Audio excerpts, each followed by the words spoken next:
আচ্ছা, স্টুডেন্টদের উদ্দেশ্যে আমি বলতেছি, তোমাদের হচ্ছে ভাইয়া একটু টেকনিক্যাল প্রবলেমের কারণে ঢুকতে পারতেছে না, তো আমরা হচ্ছে 1 মিনিটের মধ্যেই ঢুকে যাবো। ভাইয়া অলরেডি ঢুকে গেছে। হ্যাঁ, ঠিক আমরা আছে, শুরু করি।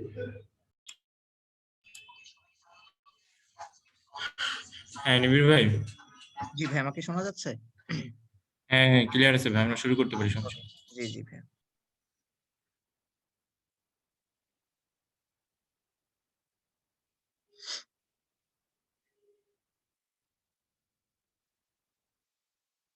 আসসালামু আলাইকুম সবাইকে স্বাগতম আজকের ভার্সিটি কো-অ্যাডমিশন প্রোগ্রাম 2020 এর সলভ ক্লাস উইক 11 এ। তো ভাইয়া তোমাদের সাথে আছি। আমার নাম হচ্ছে নিবিড়। তোমাদের সাথে যথারীতি সবসময় হচ্ছে কেমিস্ট্রি এবং বায়োলজি পার্টটুকু দেখাই। তো চলো আমরা হচ্ছে কথা না বাড়িয়ে হচ্ছে আমাদের কেমিস্ট্রি এবং বায়োলজি পার্টটুকু হচ্ছে আমাদের আজকের ক্লাসটা শুরু করি।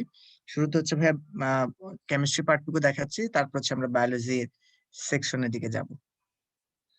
দেখো আমাদের কিন্তু গত সপ্তাহে কিন্তু তোমাদের সেই জৈব যৌগ বা জৈব রসায়নের কিন্তু প্রথম লেকচারটা ছিল, যে লেকচারে হচ্ছে আমরা নামকরণ, সমাণু, তারপর হচ্ছে একটা জৈব যৌগের বিক্রিয়ার যে প্রকারভেদ সেইগুলো কিন্তু হচ্ছে পড়েছিলাম। তো আশা করি সবাই হচ্ছে ক্লাসে মনোযোগ দিয়ে হচ্ছে করেছিলে, এবং হচ্ছে যেটা হচ্ছে সবাইকে বলি যে নোটটা আসলে করেছো। তো সেই হিসাব করে যদি ধরি তাহলে হচ্ছে চলো আমাদের জন্য কিন্তু এমসিকিউ বলো বা রিটেন বলো এগুলো কিন্তু সলভ করা খুবই ইজি হয়ে যাবে। ওকে, তো শুরুতে হচ্ছে এমসিকিউ গুলো আমরা সলভ করেই ফেলি। প্রথমে দেখো আমাদের একটা লেখা আছে যে যে উপরে এটি হচ্ছে কিসের সংকেত। দেখেই বোঝা যাচ্ছে এটি হচ্ছে আমাদের কি একটি অ্যারোমেটিক যৌগ, এবং অ্যারোমেটিক যৌগের মধ্যে যদি দেখো নিচে হচ্ছে আমাদের এরকম নাইট্রোজেন থাকে, তাহলে এটা মনে রাখবে এটা হচ্ছে আমাদের কি পিরিডিন। বাকিগুলো তোমাদেরকে একটু বলে দেই যে ফিউরান কখন হয়।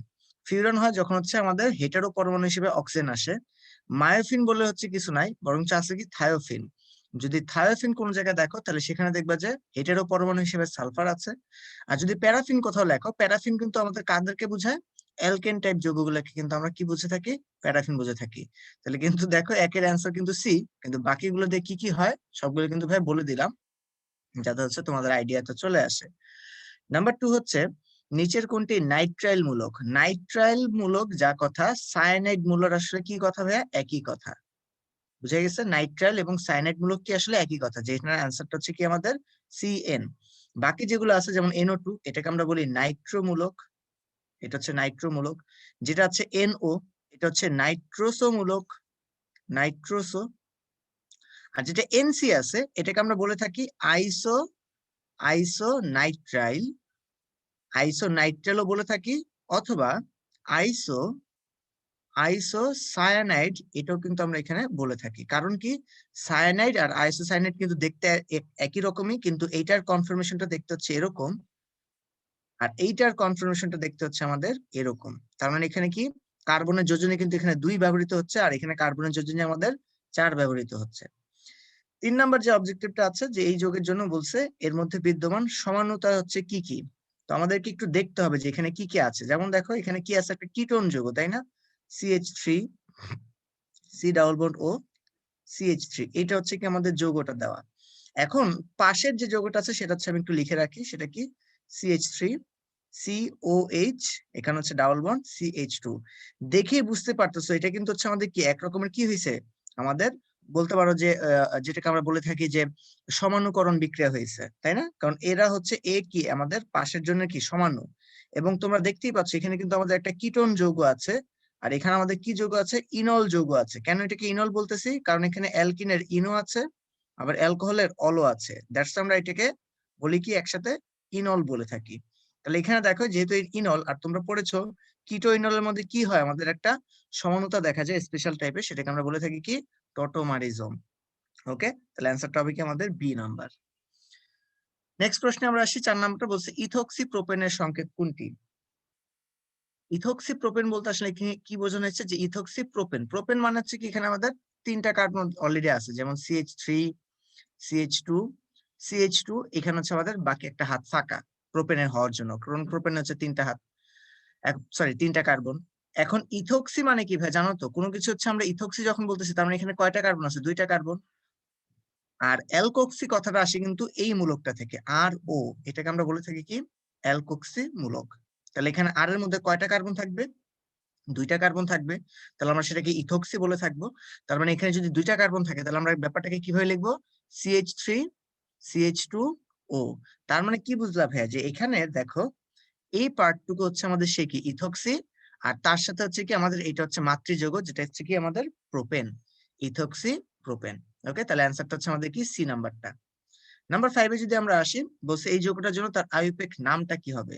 তো ব্যাপারটা দেখতে হচ্ছে একটু তোমাদের কাছে ভরকায় যেতে পারে, তো এটাকে একটু সুন্দর করে লিখি। সুন্দর করে এভাবে লেখা যায় না, দেখো তো, CH3, C double bond C, এখানে হচ্ছে আমাদের কি C2H5, যার মধ্যে হচ্ছে আমাদের এই জায়গাটা হচ্ছে কি ক্লোরিন যুক্ত আছে, আর এই হাতে হচ্ছে আয়োডিন যুক্ত আছে। তোমার কাজ হচ্ছে কি ভাই, এখান থেকে মেইন শিকলটা হচ্ছে আগে বের করা। মেইন শিকল কোনটা হবে ভাই? অবশ্যই বুঝতে পারতেছো যে এটা হবে। এবং সেই মেইন শিকলের মধ্যে কার্বন কয়টা আছে ভাই? দেখছো 5টা কিন্তু কার্বন আছে, 5টা কার্বন। ঠিক আছে, তাহলে 5টা কার্বন যদি হয়, তাহলে এখানে দেখো নামগুলো দেখবে, এখানে দেখো একটা বিউটিন লেখা আছে, আমি অলরেডি বুঝতেছি যে এটা হবে না। ওকে, এটা অলরেডি হবে না। তারপর দেখো আমাদের নাম্বারিং করার সময় কিন্তু আমরা একটু ভেজালে পড়ে যাই যে কোনখান থেকে নাম্বারিং করব। তো নাম্বারিং করার সময় আমরা কোথা থেকে করব? বাম পাশ থেকে করব। ঠিক আছে, কেন বাম পাশ থেকে করতেছি এটা একটু পরে বলতেছি তোমাদেরকে, আপাতত বাম পাশ থেকে নাম্বারিং আমি করি। 1 2 3, এখানে হচ্ছে আমাদের 4, আর এখানে হচ্ছে আমাদের 5, কারণ এখানে যেহেতু ইথাইল মূলক, ওই ইথাইল মূলকের মধ্যে অলরেডি 2টা কার্বন এখানে আছে। তাহলে আমরা যদি এখানে যদি কার্বনের নাম্বারিং গুলো যদি এখান থেকে ভালো মতো দেখতে পাই, তাহলে হচ্ছে পরবর্তীতে হচ্ছে আমরা দেখি যে শাখা শিকল কি কি আছে, সেটা যদি আমরা এখান থেকে একটু আইডেন্টিফাই করি। এখানে হচ্ছে শাখা শিকল হিসেবে আমাদের ক্লোরিনটা আছে, আর কি আছে? আয়োডিনটা আছে। তাহলে ক্লোরিনটা আছে কয় নাম্বার কার্বনে? 2 নম্বরে, আর আয়োডিনটা কোথায় আছে? 3 নাম্বার কার্বনে। তার মানে আমরা কি বলবো এখন? 2 ক্লোরো, 2 ক্লোরো 3 আয়োডো, 3 আয়োডো। এখানে যেহেতু 5টা কার্বন, তাহলে আমরা কি বলবো? পেন্ট, পেন্ট আমাদের কি হবে? Paint 2 in. কেন 2 ইন বললাম? কারণ 2 নাম্বার কার্বন থেকে আমাদের কি শুরু হয়েছে? ডাবল বন্ড শুরু হয়েছে। ঠিক আছে, তার মানে আমাদের অ্যান্সারটা হবে এখান থেকে বি। কিন্তু ভাইয়া যারা যারা হচ্ছে অন্যগুলোর দিকে তাকাচ্ছ, তারা কিন্তু এমনি বুঝতে পারছো, দেখো এখানে কিন্তু আমাদের কি আছে? আয়োডো, আয়োডিন শুরু হয় কি আই দিয়ে, ক্লোরিন শুরু হয় কি দিয়ে? সি দিয়ে। তাহলে কখনোই কিন্তু অ্যালফাবেটিক্যালি প্রিফিক্সে আমাদের কিন্তু যেটা পড়ে সেটা কিন্তু আমরা আগে লিখি না, তাহলে এটা কিন্তু বাদ। তারপর দেখো এখানে কিন্তু একই ভুল করা হয়েছে, আয়োডো আগে লিখছে, ক্লোরো পরে লিখছে, তার মানে কি এটাও কি আমাদের ভুল। ওকে, কারণ আমরা প্রিফিক্স গুলা কি কি অ্যালফাবেটিক্যালি সাজে, যেহেতু ক্লোরিনটা শুরু হয়েছে কি দিয়ে? সি দিয়ে, তাহলে এটাকে আগে লিখবো, আর আয়োডিনটা শুরু হয়েছে আই দিয়ে, এই জন্য আয়োডিনটা আইটা আমরা পরে লিখবো। ওকে, তাহলে এখন এই যৌগটার মধ্যে থেকে যদি আমরা একটু চিন্তা করি যে কেন হচ্ছে ভাইয়া বাম দিক থেকে কাউন্ট করছে, কারণ ভাইয়া দেখো যদি আমরা ডান দিক থেকে কাউন্ট করতাম, একটু সবুজ কালি দিয়ে লিখি, তাহলে এখানে আমাদের নাম্বারিংটা কেমন হতো? 1 2 3 4 5। তখন হচ্ছে দেখো তো আমাদের অ্যালকিন যৌগটা কয় নাম্বারে পড়ে যেত? 3 নাম্বার কার্বনে পড়ে যেত না? কিন্তু ক্লাসে তোমাদেরকে ভাইয়ারা কি পড়িয়েছিলাম? পড়িয়েছিলাম যে যেটা মাতৃযৌগ, মাতৃযৌগ কি? এটা হচ্ছে একটা অ্যালকিন। তোমাকে যদি আমি বলি যে এই যৌগটা আসলে কি যৌগ, তুমি বলবা কি? এটা একটা অ্যালকিন টাইপ যৌগ। এই অ্যালকিন যৌগের মধ্যে আমি যদি জানতে চাই যে এখানে অ্যালকিনের পজিশন কোথায়, তাহলে তুমি বলবো যে হ্যাঁ এখানে পজিশনটা হচ্ছে 3 নাম্বার কার্বন, তাহলে কিন্তু ভুল হইলো, কারণ যেটা মাতৃযৌগ তার ফাংশনাল গ্রুপকে সবসময় কম সংখ্যক নাম্বারে রাখতে হয়। এই জন্য হচ্ছে আমরা বাম দিক থেকে ডান দিকে নাম্বারিংটা করছি, যেখানে কিনা অ্যালকিনের জায়গাটা কত নাম্বার কার্বনে হয়ে যাচ্ছে? 2 নাম্বার কার্বনে হয়ে যাচ্ছে। ওকে, নেক্সট প্রশ্নে আমরা যদি আসি 6 নাম্বারটা, যে এইখানে কি বলছে দেখো, দেখেই বোঝা যাচ্ছে যে আমাদের এখানে ছিল একটা 4 কার্বন বিশিষ্ট একটা অ্যালকেন, যেটাকে আমরা বলতেছি বিউটেন। বিউটেনের মধ্যে সংকেতটা কি? C4H10। তারপর এটাকে আমরা কি করছি? হিট দিছি, হিট দেওয়ার পরে এটা কি হয়ে গেছে? 2 মিথাইল প্রোপেনে কনভার্ট হয়ে গেছে, তাই না? 2 মিথাইল প্রোপেন, এবং এখানে কি সংকেতটা হচ্ছে C4H10। মানে আগে ছিল এন বিউটেন, পরবর্তীতে হয়ে গেছে কি আইসো বিউটেন। তার মানে কি এখানে একে অপরের সমাণু হয়েছে, তাহলে বিক্রিয়াটা হচ্ছে কি আমাদের এক ধরনের সমানুকরণ বিক্রিয়া। নেক্সট প্রশ্নে আমরা যদি আসি 7 নাম্বার, অ্যাসিড অ্যানহাইড্রেটের কার্যকরী মূলক কোনটি? সেটা হচ্ছে কোনটা? দেখতেই পাচ্ছ, এটা হচ্ছে কি আমাদের কি বি নাম্বারটা হচ্ছে আমাদের অ্যাসিড অ্যানহাইড্রেটের কার্যকরী মূলক। ওকে, বাকি যেটা দেখতে পাচ্ছি এটা হচ্ছে আমাদের কি অ্যাসিডের জন্য কার্যকরী মূলক। এখানে যেটা দেখতে পাচ্ছ এটা কি আমাদের, এখানে হচ্ছে একই সাথে কি কিটোনও আছে, আবার এখানে একই সাথে হচ্ছে কি আমাদের অ্যালকাইনও আছে।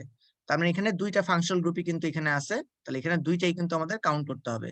ঠিক একই রকম ভাবে যদি এখানে চিন্তা করি, এখানে মাঝখানে অক্সিজেন আছে, তার মানে কি এটা হচ্ছে ইথার টাইপের যৌগ। আর এখানে যেহেতু ডাবল বন্ড ট্রিপল বন্ড আছে, তার মানে কি এখানে অ্যালকাইনও আছে, তার মানে এখানে 2 রকমের কার্যকরী মূলক আছে, ইথারও আছে অ্যালকাইনও আছে এই নাম্বারে। নাম্বার 8 এ যদি আসি, এই 2টা যৌগের মধ্যে বলছে কি তারা পরস্পরের কি হবে। তাহলে দেখো আমরা যদি চিন্তা করি, এখানে এমন একটা কার্যকরী মূলক আছে যার যোজনী হচ্ছে কি 2। তার এই পাশে আমরা দেখতেছি কি 2টা কার্বন আছে, এই পাশে দেখতেছি আমরা 2টা কার্বন আছে। কিন্তু এই যৌগটার ক্ষেত্রে দেখতেছি কি তার বাম পাশে একটা কার্বন আছে, আর তার ডান পাশে হচ্ছে 3টা কার্বন আছে। তাহলে দ্বিযোজী কার্যকরী মূলকের 2 পাশে কার্বন সংখ্যার ভিন্নতার কারণে যে সমন্বয়টা তৈরি হয় সেটাকে আমরা বলে থাকি কি মেটামার। তাহলে এখানে অ্যান্সারটা হবে মেটামার। 9 নম্বরে যদি আমরা আসি, এখানে আমাদের কি বলছে যে পেন্টেন ডাই এল, পেন্টেন ডাই এল, তার মানে 5 কার্বন বিশিষ্ট ডাই এল কখন আসে ভাই জানো তো? ডাই এল মানে হচ্ছে তোমার সিএইচও গ্রুপ, এটা কয়বার থাকবে? 2বার থাকবে। 2বার না থাকলে তো তারা ডাই এল কথাটা বলতো না। তাহলে অপশনের মধ্যে দেখো যে আমাদের সিএইচও গ্রুপ 2বার কোথায় আছে? এখানে হচ্ছে 1বার আছে, তাহলে এটা হবে না। এখানে হচ্ছে দেখো সিএইচও 1বার আছে, তাহলে এটাও কি হবে না। এখানে হচ্ছে সিএইচও গ্রুপ 1বার আছে, আর এখানে হচ্ছে COOH আছে, তাহলে তো হইলো না, তাহলে এটাও কি বাদ। তাহলে কোথায় আছে দেখো, এই যে সিএইচও, এই যে সিএইচও, এটা দেখে হচ্ছে আবার মানে COH ভাইবো না, মানে এটা দেখতে কিন্তু আসলে এরকম, মানে COOH। হ্যাঁ, বাদ বাকি হচ্ছে এখানে হাইড্রোজেন গুলো, আর এখানে হচ্ছে আবার দেখতে হচ্ছে এটা, মানে এই যে আমাদের দুই প্রান্তে কি আছে, অ্যালডিহাইড গ্রুপ কিন্তু আছে। দ্যাটস দ্য অ্যান্সারটা হবে আমাদের সি। এরপর যদি আমরা আসি আমাদের 10 নম্বর যে বিক্রিয়াটা, বিক্রিয়া তো না আসলে যৌগটা, এটার আইউপ্যাক নামটা কি হবে? আইউপ্যাক নামটা হচ্ছে দেখো, এখানে প্রথম কথা হচ্ছে CH3CO NH2, এটা হচ্ছে আমাদের কি ইথানামাইডের সংকেত। CH3CH2, সরি CH3CH2 কেন লিখলাম, ভুল হইলো, CH3C≡O NH2, এটা হচ্ছে আমাদের কি ইথানামাইড। এটার নামটা কি ভাই? ইথানামাইড। ওকে, এখন সেখানে কি দেখতেছো, আমরা কি করলাম, এই যে নাইট্রোজেনের যে দুইটা হাতে হাইড্রোজেন যে ছিল না ভাইয়া, আমরা কি করলাম, একটা হাতে হচ্ছে হাইড্রোজেন দিলাম, আরেকটা হাতে হচ্ছে আমরা ফিনাইল গ্রুপ হচ্ছে অ্যাড করে দিলাম, এই যে যেটা হচ্ছে এখানে করা হয়েছে। তার মানে দেখো ফিনাইল গ্রুপটা কার সাথে যুক্ত? নাইট্রোজেনের সাথে যুক্ত না, এই জন্য এটার নামটা কি হবে? N phenyl, N phenyl ethanamide. বুঝা গেছে? N phenyl ইথানামাইড। জাস্ট খালি আমাকে এই এন ফিনাইলের কথা বলতে হবে, কারণ এখানে হাইড্রোজেনের একটা হাত প্রতিস্থাপিত করে ফিনাইল গ্রুপ হচ্ছে এখানে আমাদের প্রবেশ করছে। দ্যাটস এর নামটা হচ্ছে কি এ। 11 নম্বরে যদি আসি, বলা হয়েছে যে এটি কোন ধরনের বিক্রিয়া। এটা তো এর থেকে সহজ জিনিস আর দুনিয়াতে কিছু হইতে পারে না। এখানে হাইড্রোজেনটা কি এটার মধ্যে হচ্ছে অ্যাড হয়ে গেছে, মানে সংযোজন হয়ে গেছে, তার মানে এটা হচ্ছে একটা অ্যাডিশন বিক্রিয়া, অথবা যেটাকে আমরা বাংলায় বলি সংযোজন বিক্রিয়া। ওকে, তো এই ছিল ভাইয়ার হচ্ছে কেমিস্ট্রির এমসিকিউ পার্টটুকু। এবার হচ্ছে আমরা রিটেন পার্টটুকু একটু দেখি, চলো। রিটেনে দেখো প্রথম যে প্রশ্নটা আছে সেটা কি, আমাদের নিচের যৌগগুলো আইউপ্যাক নাম বলো। অলরেডি কিন্তু আমরা অনেকগুলো উদাহরণ দেখছি, তারপর হচ্ছে দেখো এখানে অনেকগুলো উদাহরণ আছে, আমরা সাথে সাথে করে ফেলি, আমাদের প্র্যাকটিস হবে। দেওয়া আছে কি CH2 ডাবল বন্ড C, উপর হচ্ছে CH3, এখানে হচ্ছে কি CH, এখানে ডাবল বন্ড CH2। প্রথম কথা হচ্ছে এটাতে মেইন শিকল কোথায় আছে? মেইন শিকল কিন্তু আমাদের এই জায়গাটায় আছে, এই যে এটা হচ্ছে আমাদের মেইন শিকল। ঠিক আছে, এখন তোমরা বলতে পারো যে ভাই কাউন্ট করবো কোথা থেকে? কাউন্ট করতে হবে তোমাকে বাম পাশ থেকে। 1, এটা 2, এটা 3, এটা 4। ঠিক আছে, তাহলে 4 নম্বরে বললে এখানে দেখো 2 নাম্বার গ্রুপে কি আছে? মিথাইল গ্রুপটা আছে, তাহলে আমরা কি বলবো? 2 মিথাইল। আমি একটু ইংরেজিতে লিখি, কারণ হচ্ছে যাতে ইংরেজিতে প্র্যাকটিস গুলো যাতে করলে তোমাদের জন্য কি আরো সুবিধা। তাহলে 2 মিথাইল, যেহেতু 4টা কার্বন, তাহলে আমরা কি বলতে পারি? বিউট। বিউট আমাদের কি বলা যায় এখান থেকে? বিউট। তারপর হচ্ছে লেখা যায় যে কি, আমাদের দেখো 1 নাম্বার কার্বনের সাথে হচ্ছে ডাবল বন্ড আছে, আবার 3 নাম্বার কার্বনের সাথে কি আছে? ডাবল বন্ড আছে। তাহলে আমরা কি বলবো? বিউট 1,3 ডাই ইন। এটা হচ্ছে কি আমাদের নামটা। তাহলে বিউট 1,3 ডাই ইন, এটা হচ্ছে কি আমাদের এই যৌগটার জন্য তার আসল নামটা দাঁড়াচ্ছে। ঠিক আছে, তারপর যদি আমরা আসি 2 নাম্বারটার জন্য, যে এখানে যৌগটা দেখতে কেমন দেখো, NH2 CH2 COOH। তাহলে এখানে মেইন শিকল কোনটা? মেইন শিকল হচ্ছে ভাই এখানে এইটা। ঠিক আছে, কেন এটা মেইন শিকল? কারণ এখানে আমরা কার্বন যদি নাম্বারিং করি, এটা হচ্ছে 1 নাম্বার, এটা হচ্ছে আমাদের 2 নাম্বার। তাহলে আমাদের দেখো 2 নাম্বার কার্বনের সাথে কি আছে? একটা অ্যামিনো গ্রুপ যুক্ত আছে, তাহলে আমরা এটাকে নামকরণ কি করব? 2 অ্যামিনো। 2 অ্যামিনো, বা ইংরেজিতেও লিখতে পারি 2 অ্যামিনো। দেন যেহেতু এখানে 2টা কার্বন, তাহলে আমরা লিখতে পারি কি, আমাদের এটা কি হবে? Ethanoic acid. Ethanoic, ethanoic acid. Okay, চাইলে এটাও লিখতে পারো, অথবা তোমরা চাইলে এটাও লিখতে পারো যে 2 অ্যামিনো, হ্যাঁ 2 অ্যামিনো ইথান 1 ওইক অ্যাসিড, এটাও তোমরা লিখতে পারো, দুইটাই হচ্ছে কারেক্ট। মানে ইথানোয়িক অ্যাসিড একসাথে লাগায়ও লিখতে পারো, আবার ইথান 1 ওইক অ্যাসিড লিখতে পারো, এটাও কিন্তু আমাদের কি কারেক্ট, দুইটাই কারেক্ট, দুইভাবে লিখতে পারো আর কি। নেক্সট প্রশ্ন যদি আসে, আমাদেরকে বলছে নিচের যৌগগুলোর গাঠনিক সংকেত দেখো। তাহলে কি বলছে? ইথোক্সি ইথেন। ইথোক্সি পার্টটা কি? তার মানে এখানে কি 2 কার্বন বিশিষ্ট একটা অ্যালকোক্সি মূলক, আবার এখানেও কি বলছে ইথেন, তার মানে এখানে কি 2টা কার্বন। তাহলে এটা দেখতে কেমন হবে? 1 নাম্বারটা খুবই ইজি।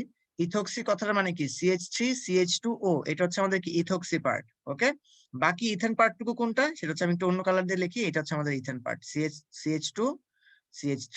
তাহলে এই যে আমাদের এইটুকু পার্ট হচ্ছে কি আমাদের ইথোক্সি, আর এটা হচ্ছে কি আমাদের ইথেন। তার মানে ইথেনের একটা হাইড্রোজেন রিপ্লেস হয়ে বা সাবস্টিটিউট হয়ে বা প্রতিস্থাপিত হয়ে সেটা হচ্ছে ইথক্সি গ্রুপটাকে ওইখানে প্রবেশ করাইছে, এই জন্য নামটা এরকম হয়েছে। বুঝা গেছে ভাইয়া? আচ্ছা, তারপর যদি আমি আসি আমাদের পরবর্তী যেটা হচ্ছে কি 2 নাম্বারটা, যে ফিনাইল ইথানোইক। দেখো কি বলছে, ফিনাইল ইথানোইক। ফিনাইল কথাটা মানে কি, এখানে হচ্ছে আমাদের কি এই গ্রুপটা থাকবে, মানে বেনজিনের এই যে ফিনাইল গ্রুপটা থাকবে। আর ইথানোইক কথাটা মানে কি, এখানে হচ্ছে এই যে CH3COOH এই গ্রুপটা হচ্ছে এখানে থাকবে। তাহলে আমাদেরকে যেহেতু বলছে যে ফিনাইল ইথানোইক, তাহলে আমরা কেমনে হচ্ছে ব্যাপারটাকে বলতে পারবো, দেখো COOH এটা তো থাকলোই, এখানে আমরা কি জানি CH2 লিখবো, তার একটা হাতে হচ্ছে আমরা কি ঢুকাই দিব, এখানে ফিনাইল গ্রুপ হচ্ছে আমরা এখানে ঢুকাই দিব। তাহলে আমাদের নামটা কি হয়ে গেল, দেখো এই যে এটা হচ্ছে ফিনাইল, আর বাকি এই পার্টটুকু হচ্ছে কি আমাদের ইথানোইক অ্যাসিড। তাহলে এটার নামটা কি, ফিনাইল ইথানোইক। ওকে, আচ্ছা। নেক্সট প্রশ্নে যদি আমরা আসি 3 নাম্বারটা, C4H10O দ্বারা গঠিত 3টি মেটামার সমাণুকের আইউপ্যাক নেম এবং গাঠনিক সংকেত হচ্ছে লিখো। তো তোমাকে ভাইয়া যে ক্লাসের মধ্যে যে শেখানো হয়েছিল কি মনে আছে, যেটা কোন ফর্মুলার মধ্যে পড়তেছে, CnH2n+2O এই ফর্মুলার মধ্যে পড়তেছে। তাহলে এই ফর্মুলা দিয়ে কি কি তৈরি করা যায়, এই ফর্মুলা দিয়ে হচ্ছে অ্যালকোহল, এই ফর্মুলা দিয়ে অ্যালকোহল আর ইথার কিন্তু হচ্ছে আমাদের তৈরি করা যায়, তাই না? এখন তোমাকে বলছি কি যে মেটামার সমাণু বলছে তোমাকে, তাই না? মেটামার সমাণুর জন্য হচ্ছে আমাদের কি লাগে জানো তো তোমরা সবাই, দ্বিযোজী কার্যকরী মূলক কিন্তু আমাদের লাগে, এটা মাস্ট, দ্বিযোজী কার্যকরী মূলক লাগে। এখন তুমি নিজেই চিন্তা করো, অ্যালকোহলের কার্যকরী মূলক কি, OH যেটা হচ্ছে একযোজী, কিন্তু ইথারের কার্যকরী মূলক কি, দেখতে এরকম, যেটা হচ্ছে কি আমাদের দ্বিযোজী। তার মানে কি অ্যালকোহল নিব না, নিব কি সব ইথার। বুঝা গেছে? তাহলে আমরা কি বললাম, দেখো আস্তে আস্তে কিন্তু আমরা চিন্তা করি যে এটা দিয়ে হয় কি কি সম্ভব, অ্যালকোহল আর ইথার, কিন্তু মেটামার সমাণু আমাদের কাছে চাইছে, যেটা হচ্ছে দ্বিযোজী কার্যকরী মূলক দিয়ে মেটামার সমাণু হওয়া সম্ভব। তাহলে এখানে অ্যালকোহল গুলাকে আমরা কাউন্ট করবো না, কাউন্ট করবো কাকে, ইথার গুলাকে। তাহলে এখানে ইথার কি কি হওয়া সম্ভব দেখি তো, একটু অন্য কালারটা নেই। নাম্বার 1, যে আমাদের যেহেতু C4, তাহলে আমরা এইভাবে বলতে পারি না যে দেখো অক্সিজেন এখানে থাকলো, এদিকে হচ্ছে আমরা CH2CH3 লিখলাম, এই জায়গায় হচ্ছে CH2CH3 লিখলাম। তাহলে দেখো আমাদের কি হয়ে গেল, যে দুই পাশে কি দুইটা করে কার্বন হচ্ছে আমি এখানে দিলাম। ওকে, এটা হচ্ছে আমাদের একটা সমাণু, মেটামার সমাণু। আরেকটা কি হইতে পারে, ধরো একদিকে হচ্ছে আমি একটা দিলাম কার্বন, বাদ বাকি হাতগুলোতে হচ্ছে কি CH2CH3 এই যে আমি সবগুলো দিলাম, মানে এখানে হচ্ছে আমাদের কি একটা কার্বন, আর এই পাশে হচ্ছে আমাদের 3টা কার্বন। তাহলে কি একে অপরের মেটামার হইলো। এখন অনেকে আবার চিন্তায় পড়ে যাচ্ছে, ভাই তাহলে থার্ডটা দেখতে কেমন হইতে পারে, থার্ডটা দেখতে আরো সুন্দর। ভাই দেখো তো, তুমি এখানে একটা মিথাইলকে এক জায়গায় রাখছো, তাহলে ভালো কথা, একটাকে এক জায়গায় রাখি, বাকি আরেক দিকে কি 3টাকে রাখছো না, 3টাকে এক চেইনের মধ্যে না রেখে ভাইয়ার মতো দেখো তো এইভাবে করে সাজাতে পারো না, যে এই দিকে হচ্ছে একটু ঝুলাই দিলা। বুঝতে পারছো তো, আগে যেমন এই 3টা কার্বন কি পাশাপাশি সবাই কি একটার পর একটা একটা করে ছিল, এখানে কি করলাম, একই কার্বনের সাথে হচ্ছে 2টা মিথাইল গ্রুপকে যুক্ত করে দিলাম। তাহলে এই পাশেও কি দেখতেছি, আমাদের একটা কার্বন, এই পাশে হচ্ছে 3টা কার্বন। তার মানে এখানে কিন্তু আগেরটার সাথে এটা কিন্তু একটু ডিফারেন্স আছে, তাই না? যে আগেরটা হচ্ছে আমাদের কি, আগেরটা ছিল আমাদের একটা কার্বন আর 3টা কার্বন ছিল কি একদম সরাসরি, কিন্তু এখানে 3টা কার্বন হচ্ছে সরাসরি না থেকে একটু আলাদাভাবে আছে। ওকে, তাহলে এবার হচ্ছে আমরা আসি নামকরণে। নামকরণটা আমাদের ইম্পর্টেন্ট। তাহলে এখানে আমরা কিভাবে নামকরণটা করব, আমরা এখানে দেখতে পাচ্ছি কি এই গ্রুপটাকে আমরা ধরলাম ইথক্সি, আর এটা তাহলে কি হবে, ইথেন। তাহলে এটার নাম হচ্ছে কি আমাদের ইথক্সি, ইথেন। ওকে, তারপর যদি আমরা এখানে আসি, এখানে দেখো এই ছোট্ট যে কার্বনের গ্রুপটা থাকবে, এটাকে আমরা কি বলবো, এটা হচ্ছে আমাদের কি মিথক্সি প্রোপেন। এটার নামটা কি, মিথক্সি প্রোপেন। এখন অনেকে আবার বলবা যে ভাই এটা কি কি প্রোপক্সি মিথেন কি বলা যায় কিনা, অনেকে আবার এটাকে বলবা যে কি ভাইয়া প্রোপক্সি মিথেন কি বলা যায় কিনা, তাই না? এটা হচ্ছে অনেকে আবার বলবা প্রোপক্সি মিথেন, কিন্তু না, মনে রাখবা এটা কিন্তু কখনোই হবে না। কারণ আমরা ছোট কার্বনটাকে রাখি হচ্ছে কি অ্যালকোক্সি গ্রুপটার মধ্যে, আর বড় কার্বনটাকে রাখি হচ্ছে অ্যালকেন গ্রুপের মধ্যে, মনে থাকবে। ছোট কার্বনটা কোথায় থাকবে, অ্যালকোক্সি গ্রুপের মধ্যে, আর বড় কার্বনটা থাকবে কোথায়, অ্যালকেন নামের মধ্যে। এটা যাতে মাথায় থাকে আমাদের, তাহলে প্রোপক্সি মিথেন কিন্তু কখনো তার নামটা হবে না। বাকি 3 নাম্বার যেটা আছে সেটা কিন্তু আমাদেরকে এখানে একটু ভাবতে হবে, সেটা কি, সেটা হচ্ছে দেখো এখানে জাস্ট খালি আমাদের এটা কিন্তু হচ্ছে আমাদের কি মিথক্সি প্রোপেনই কিন্তু, তাই না? এটা কিন্তু মিথক্সি প্রোপেন, কিন্তু এখানে হচ্ছে ব্যাপারটাকে দেখো তো, আমি এভাবে করে সাজাতে পারি না, দেখতে তো তোমাদের একটু ভালো লাগবে। দেখো ব্যাপারটাকে আমরা এভাবে করে লিখলাম যে CH, এখানে হচ্ছে CH3, এখানে হচ্ছে আমাদের আচ্ছা এখানে এখানে হচ্ছে CH3, এইখানে হচ্ছে আমরা লিখলাম কি OCH3। তাহলে দেখো তো এটা হচ্ছে কি একটা আমাদের শাখা শিকল হয়ে গেল না, এই যৌগটাকে হচ্ছে আমি সাজাই এইভাবে করে লিখলাম। তাহলে এটা হচ্ছে 2 নাম্বার কার্বন, এটা হচ্ছে ধরো 1, এটা হচ্ছে 3। তাহলে হচ্ছে আমাদের 2 নাম্বার কার্বন যেহেতু মিথক্সি গ্রুপটা আছে, তাহলে আমরা কি বলতে পারি, এটা হচ্ছে আমাদের কি 2 মিথক্সি, প্রোপেন। ওকে, তাহলে এটার নামটা কি আমাদের 2 মিথক্সি প্রোপেন।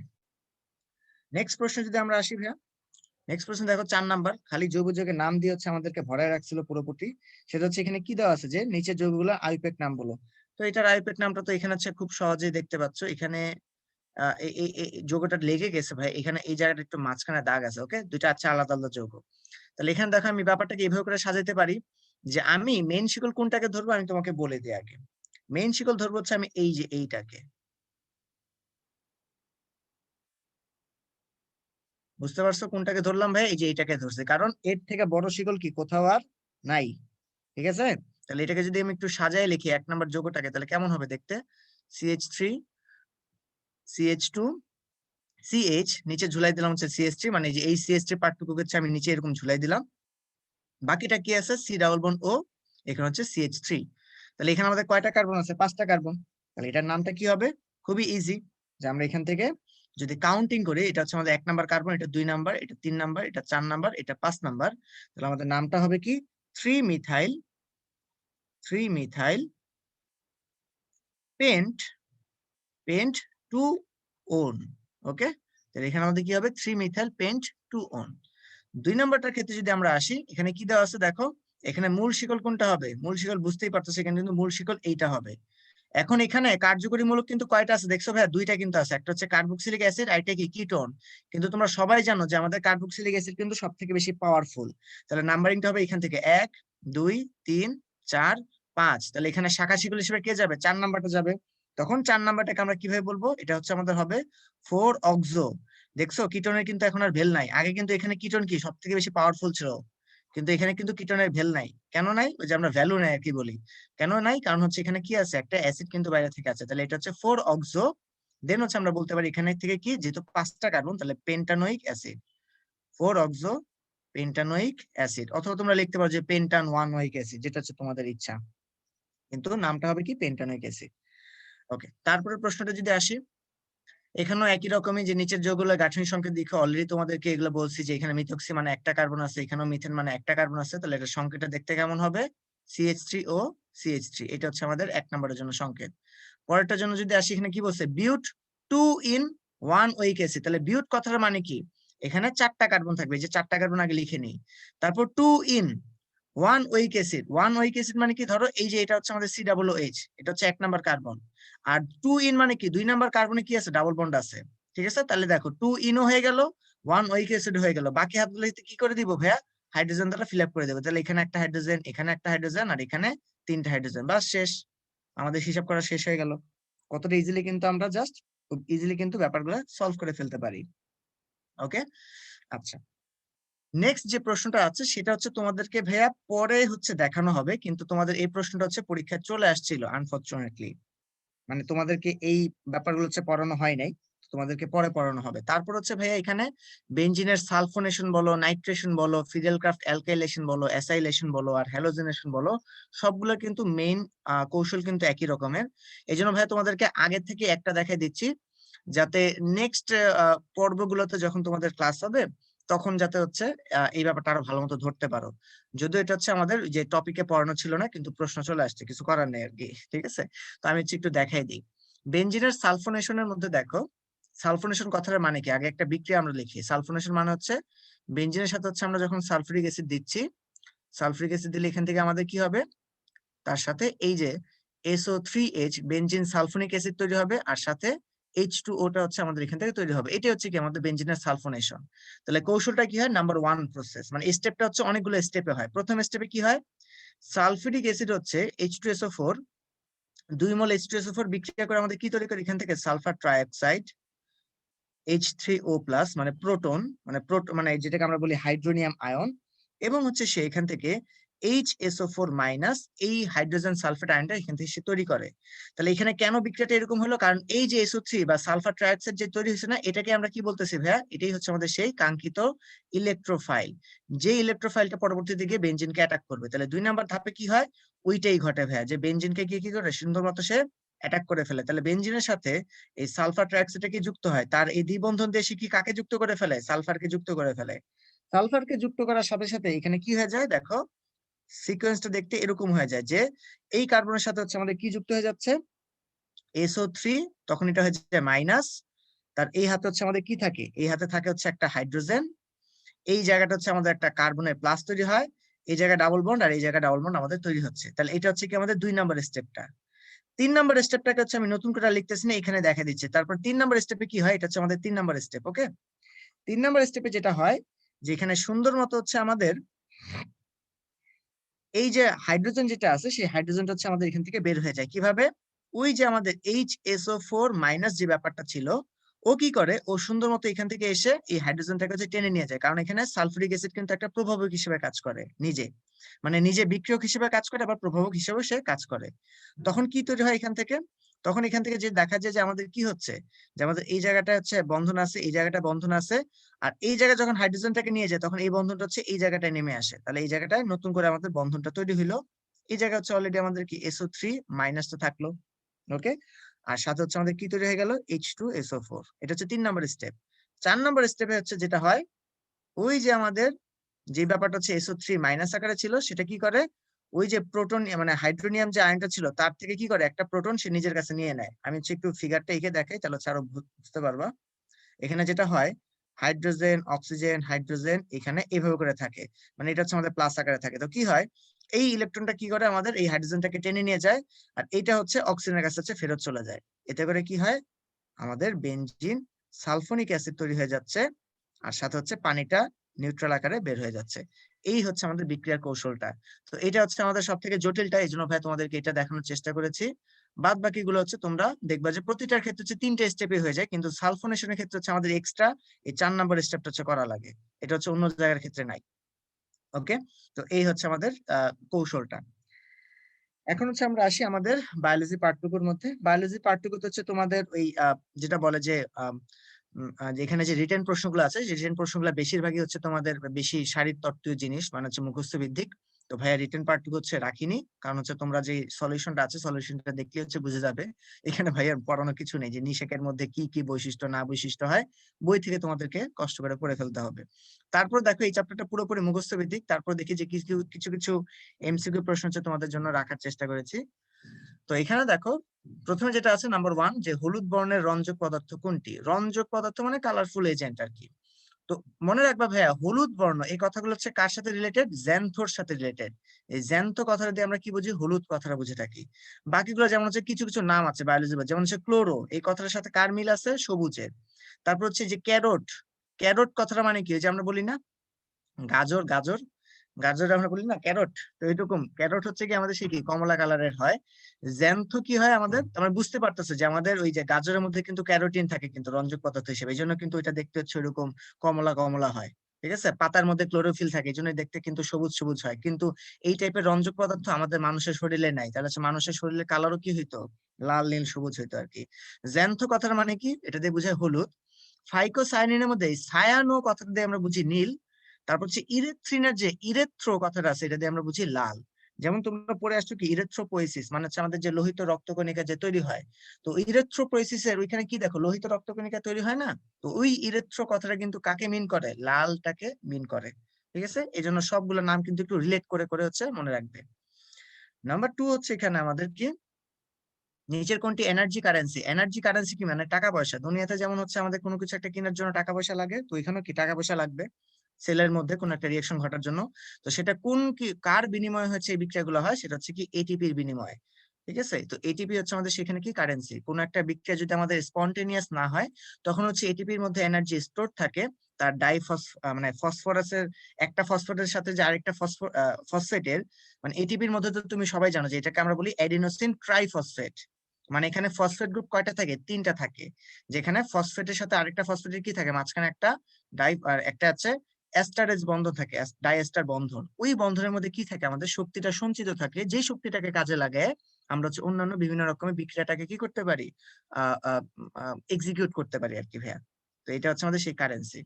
3 নাম্বারটা কি, যে পরাগরেণুর বাইরের ত্বক হচ্ছে কি, সেটা হচ্ছে কিউটিন যুক্ত, এবং ওই বাইরের যে ত্বক সেটাকে আমরা বলে থাকি এক্সাইন। আর এক্সাইনের মধ্যে হচ্ছে আমাদের কি থাকে, যে কিউটিন যুক্ত হচ্ছে ওইটাকে আমরা বলে থাকি, মানে কিছু খাঁচ কাটা মানে খাঁচ কাটার মতো হচ্ছে কাটা কাটা থাকে আর কি। 4 নাম্বারটা কি, যে সালোক সংশ্লেষণে আলোক নির্ভর অধ্যায় কোনটা তৈরি হয়? খুবই ইম্পর্টেন্ট যে সালোক সংশ্লেষণ কিন্তু দুইটা অধ্যায়, একটা আলোক নির্ভর, একটা হচ্ছে আলোক নিরপেক্ষ। এখন দেখো, মানুষ যেমন চালাক, উদ্ভিদও কিন্তু ঠিক একইভাবে কিন্তু চালাক। ঠিক আছে, আমাদের মতই কিন্তু স্মার্ট। ধরো এটার উদাহরণ হচ্ছে এরকম, তোমাকে যদি তোমার বাবা বলে যে 2021 সালে তোমাকে টাকা পয়সা দিবে, 2022 সালে তোমাকে টাকা পয়সা দিবে না, আবার 2023 সালে হচ্ছে তোমাকে টাকা পয়সা দিবে, তা তুমি কি করবা? তোমার মাথায় টেন্ডেন্সি খাটবে শয়তানি বুদ্ধি, তুমি বলবা যে ঠিক আছে, যেহেতু আমার আব্বু হচ্ছে আমাকে 2022 সালে যেহেতু টাকা দিবে না, তাহলে 2021 সালে হচ্ছে যত পারি ইচ্ছা মতো টাকা পয়সা নিয়ে রাখি, নিজের কাছে জমাই, পরে হচ্ছে খরচ করবো 2022 সালে ইচ্ছা মতো। তাই না? এটাই তো তোমার টেন্ডেন্সি। তাহলে যেটা মনে রাখবা যে আমাদের আলোক নির্ভর অধ্যায়ে কি হয়, আলো আছে, তাই না? সূর্যের আলোটা উপস্থিত মানে দিনের বেলা। তখন কি করে উদ্ভিদ হচ্ছে সালোক সংশ্লেষণে একটা পার্ট করে, যেটা হচ্ছে কি তার যত রকমের আত্তীকরণ শক্তি আছে সেই শক্তিগুলো সে তৈরি করে, মানে যেমন NADPH2 এটা তৈরি করে। এটা তৈরি করতেই থাকে মানে যাতে এনার্জি নিজের মধ্যে যাতে জমায়।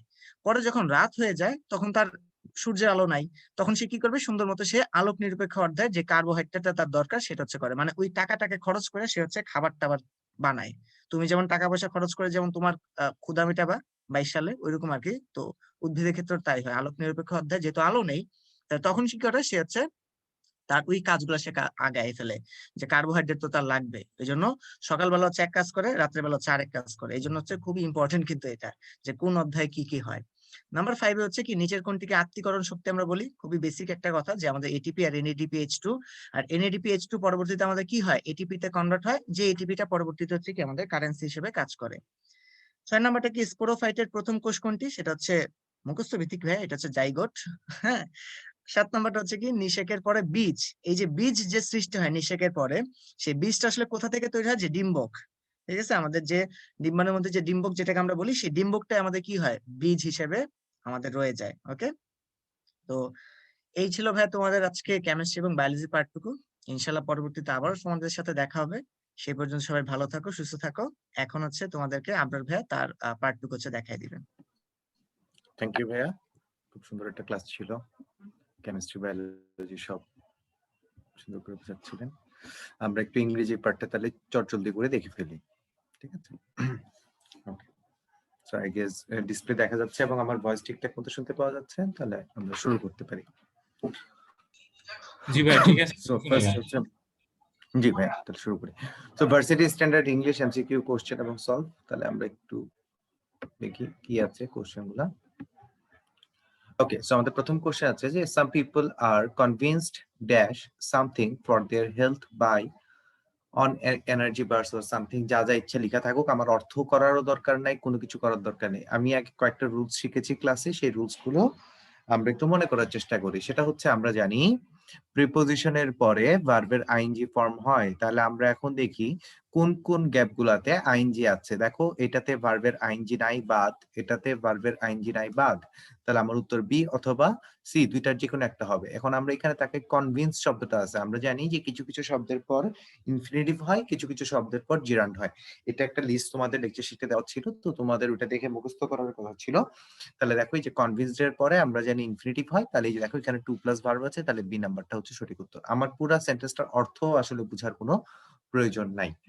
আচ্ছা, এবার 2 নাম্বারটা দেখি আমরা।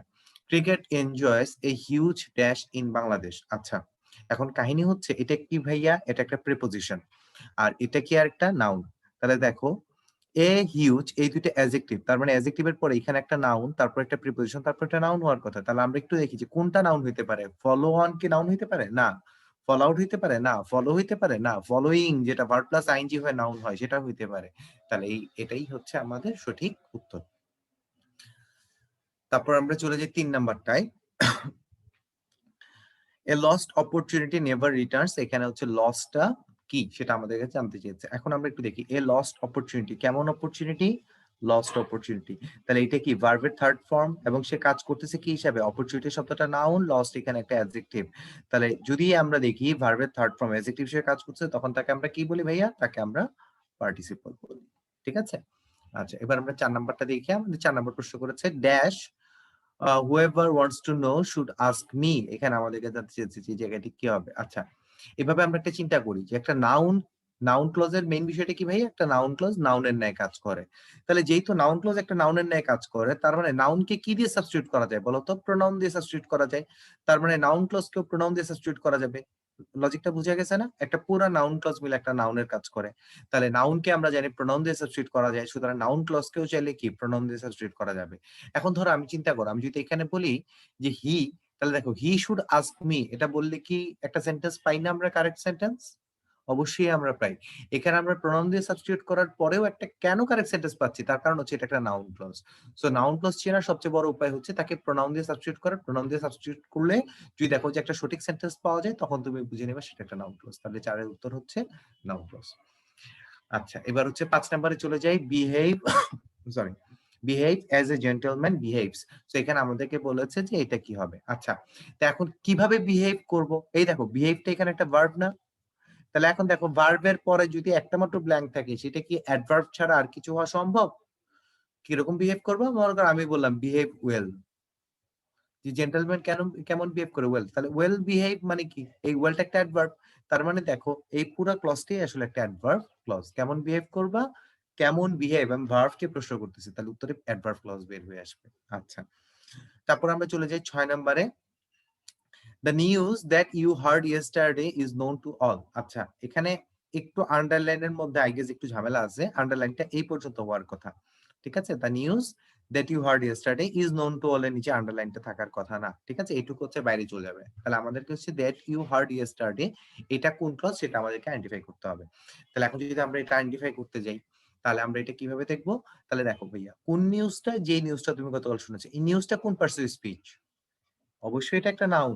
তাহলে দ্যাট দিয়ে আমি নাউনটাকে মডিফাই করাচ্ছি, তাই না? তাহলে এটা কি ধরনের ক্লজ হবে? দেখো, নাউনকে কে মডিফাই করতে পারে? অ্যাডভার্ব কি নাউনকে মডিফাই করতে পারে? না। নাউন কি নাউনকে মডিফাই করতে পারে? না। নাউনকে যেই মডিফাই করে সেই অ্যাডজেক্টিভ। তাহলে দেখো এই যে নিউজ নাউনকে যেহেতু পরে বসে এই পুরো ক্লজটা মডিফাই করেছে, তাহলে সেটা হচ্ছে একটা অ্যাডজেক্টিভ ক্লজ। আচ্ছা, এবার চলে যাই আমরা 7 নম্বরে। আমাদেরকে প্রশ্ন করেছে যে প্রলিফারেট শব্দটার সিনোনিম কি? তোমরা যারা সাধারণ জ্ঞান পড়েছো, সাধারণ জ্ঞানে তোমরা দেখেছো এনপিটি নামক একটা চুক্তি আছে, এনপিটি, নন প্রলিফারেশন অফ ট্রিটি, ঠিক, sorry, non proliferation of of nuclear weapons, এর যে ট্রিটিটা, ঠিক আছে, নন প্রলিফারেশন ট্রিটি। সো এটা হচ্ছে নিউক্লিয়ার উইপন, যে পারমাণবিক অস্ত্র বিস্তার বিরোধী চুক্তি বলা হয় এটাকে। আচ্ছা, ওইখানে এই শব্দটা ছিল প্রলিফারেশন। তার মানে কি?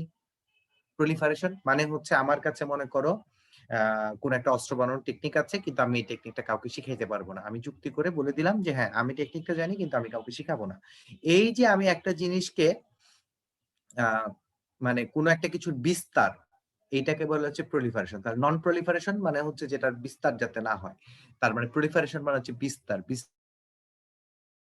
কিছু দেওয়া। তাহলে সেটা সিনোনিম হিসেবে আমরা কি নিতে পারি? এক্সপান্ড, ঠিক আছে? আচ্ছা, আর আমি যদি বলি প্রলিফারেশনের সিনোনিম হচ্ছে এক্সপান্ড, আর হচ্ছে নন প্রলিফারেশন এটা সিনোনিম, তাহলে কি হবে? রিডিউস, ঠিক আছে? এটা হবে তার সিনোনিম।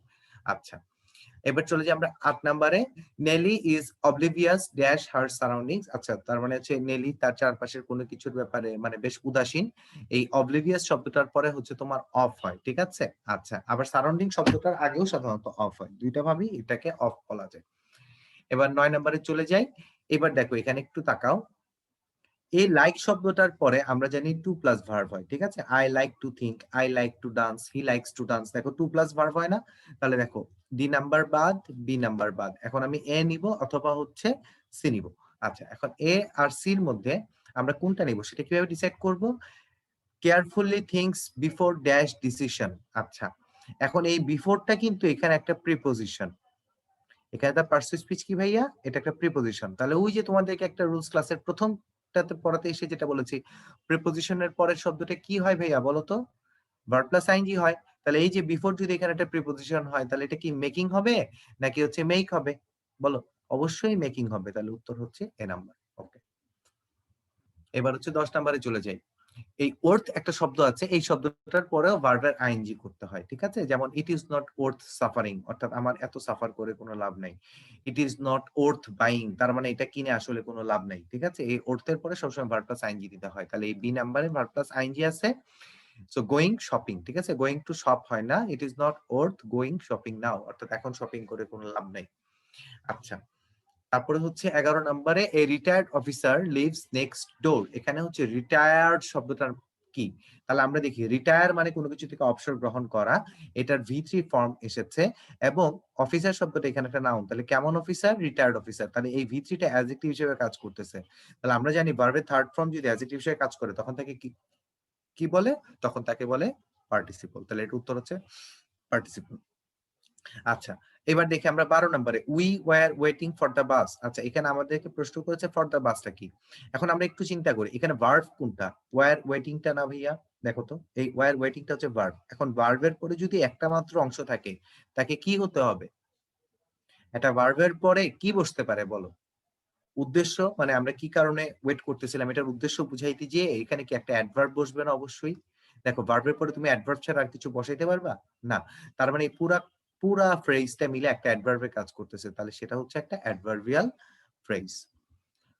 আচ্ছা, এবার হচ্ছে আমরা চলে যাই 13 নম্বরে, life is what you make it. তাহলে আমাদেরকে বলেছে এইটা। আচ্ছা, আমি যদি বলি লাইফ ইজ ইট বা ইট ইজ লাইফ, এভাবে যদি আমি বলি সেন্টেন্সটা কারেক্ট থাকে না?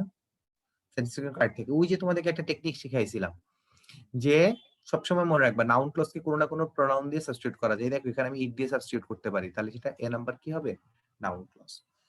আচ্ছা, তারপরে আমি বলছি that his rogue is known to all. দেখো সেম টেকনিক, আমি এখানে একটা ইট বসাই, তুমি পড়ো it is well known to all. Sentence হইছে না? It is well known to all, দেখো সেন্টেন্স কিন্তু হইছে, তাহলে এটাও হচ্ছে একটা নাউন ক্লজ। আচ্ছা, তারপর পরের নাম্বার যে সিনোনিম অফ দ্য ওয়ার্ড পার্সিমোনিয়াস। আচ্ছা, তো প্রশ্ন হচ্ছে যে পার্সিমোনিয়াস শব্দটার অর্থ কি? আচ্ছা, এখানে হচ্ছে তোমাদেরকে একটু বলি, প্রথমে আগে এখানে বাকি শব্দগুলোর কয়েকটা অর্থ তোমাদের একটু জানা দরকার। যেমন এখানে অপশনে তোমরা একটা শব্দ দেখতে পাচ্ছ, সেটা হচ্ছে বাউন্টিয়াস। আচ্ছা, তোমরা কি বাউন্টি শব্দটার মানে জানো? পার্সিমোনিয়াস বলার আগে এটা একটু বলিনি। বাউন্টি শব্দটার মানে জানো? আগে কখনো শুনছো যে রাজারা অনেক সময় বলছে যে তুমি যদি অমুকটা করে নিয়ে আসো তাহলে তোমাকে আমি উপঢৌকন দিব অথবা সামথিং এরকম বলছে।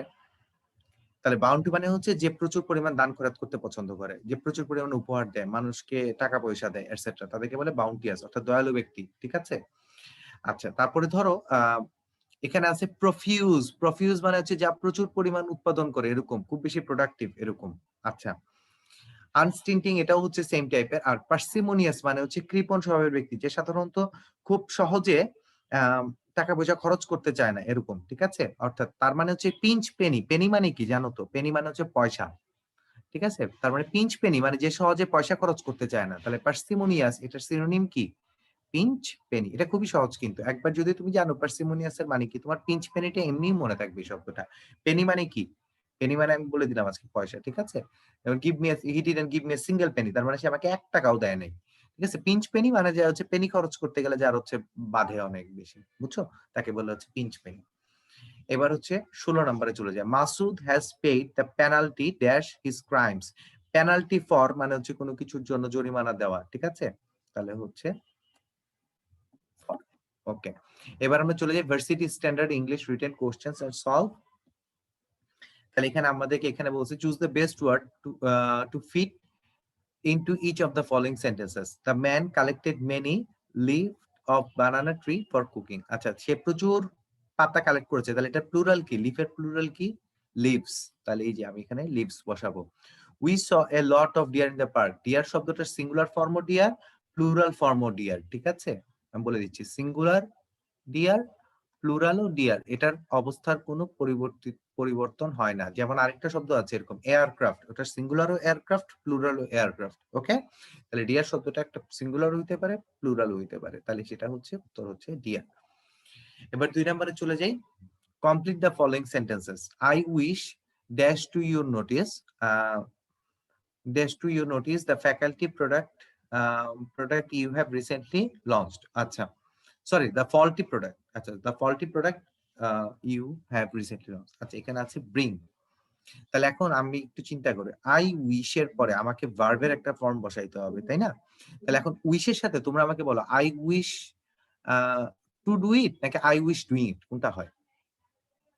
I wish to do it হয়। তোমরা জানো এখানে হচ্ছে কি ইনফিনিটিভ হয়, তাহলে এখানে সুন্দর মতো আস্তে করে টু ব্রিং বসাই দিবা, কথা শেষ। I wish to bring to your notice the faulty product. ঠিক আছে? অর্থাৎ তোমরা আমাকে যেই ফল্টি প্রোডাক্ট মানে যে প্রোডাক্টটার মধ্যে হচ্ছে সমস্যা আছে, ঝামেলাযুক্ত প্রোডাক্ট তোমরা আমাকে দিছো, ঠিক আছে? রিসেন্ট তোমরা একটা ঝামেলাযুক্ত প্রোডাক্ট লঞ্চ করছো, বাজারে ছাড়ছো, এবং এটার মধ্যে যে ঝামেলা আছে সেটা আমি তোমাদেরকে দেখাইতে চাই। এটা হচ্ছে তার বাংলা। এবার আমরা চলে যাই বি নাম্বারে। The police constable saw A thief dash on bicycle. আচ্ছা, স, হিয়ার, লিসেন, ঠিক আছে, এরকম স, হিয়ার, বিশেষ করে অবজার্ভ, এই ধরনের জিনিসগুলোর পরে সবসময় হচ্ছে ভার্বের আইএনজি হয়, ঠিক আছে? তাহলে এসকেপের জায়গায় কি হবে? এসকেপিং।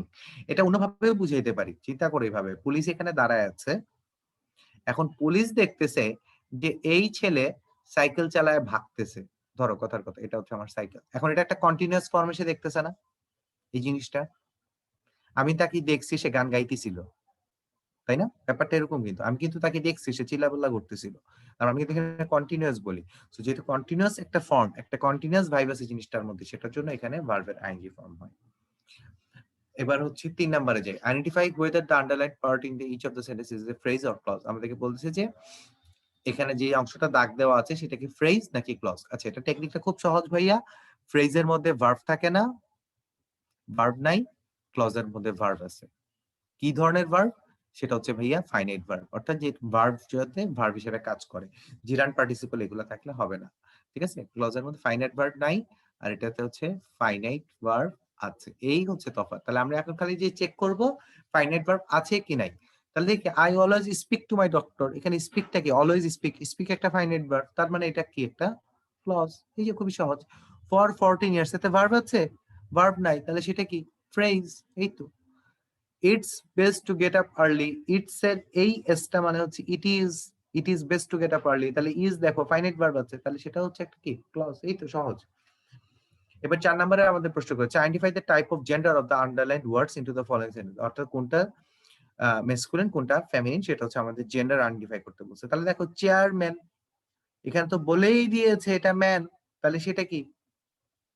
মেসকুলিন না ফেমিনিন? অবশ্যই মেসকুলিন, তাহলে এ নাম্বার হচ্ছে মেসকুলিন। দে হায়ার্ড এ কম্পেনিয়ন, এখন চিন্তা করো সে একটা সঙ্গী সাথী নিয়ে কক্সবাজার গেছে, তো আমি বললাম সে তো তার সাথে তার একটা সঙ্গী কক্সবাজারে আছে, তো তখন তুমি জিজ্ঞেস করবে না ভাইয়া ছেলে সঙ্গী না মেয়ে সঙ্গী? জিজ্ঞেস করবে না? ছেলে সঙ্গী নিয়ে গেলে একরকম, মেয়ে সঙ্গী নিয়ে গেলে আরেক রকম। তাহলে এই যে দেখো কম্পেনিয়ন জিনিসটা ছেলেও হইতে পারে মেয়েও হইতে পারে, তার মানে সেটা হচ্ছে common gender. Horse clear the hurdle easily. আচ্ছা, হার্ডেল মানে কি ভাইয়া? হার্ডেল মানে হচ্ছে দেখবে যে ঘোড়দৌড়ের সময় এক ধরনের বড় বড় বানায়, যেটার উপর দিয়ে ঘোড়া লাফ দিয়ে পার হয়, ঠিক আছে? এটাকে বলে হচ্ছে হার্ডেল। মানে তোমরা ঘোড়দৌড় দেখলে বুঝবা যে কিছু বড় বড় হচ্ছে বানায়, ওটার উপর দিয়ে ঘোড়াটা লাফ দিয়ে দিয়ে পার হইতে হয়, ওটাকে বলে হার্ডেল। তো এখন বলছে এই ঘোড়াটা হচ্ছে ক্লিয়ার দ্য হার্ডেল ইজিলি, ঘোড়াটা খুব সহজেই হার্ডেল গুলা পার হয়ে গেছে। আচ্ছা, এখন কথা হচ্ছে এই হর্স শব্দটা কি আমাদের মেসকুলিন নাকি ফেমিনিন, এটা হচ্ছে প্রশ্ন। হর্স শব্দটা হচ্ছে মেসকুলিন, তার ফেমিনিন ফর্ম হচ্ছে মেয়ার, ঠিক আছে? তারপরে হচ্ছে আমরা চলে যাই choose the best word to fit in each of the following sentence. They are behaving as if they were the dash of the country. আচ্ছা, এখন এখানে দে ওয়ার, তাহলে এখানে কি জিনিসটা ভাইয়া দেখো তো, দে কি সিঙ্গুলার না প্লুরাল? দে অবশ্যই প্লুরাল, তাহলে মনার্ক হবে নাকি মনার্কস হবে? মনার্কস হবে। এই তো সুন্দর, একটা এস বসাই দিলেই কাজ শেষ। বি নম্বরে চলে যায় আওয়ার ফ্রিডম ফাইটার্স।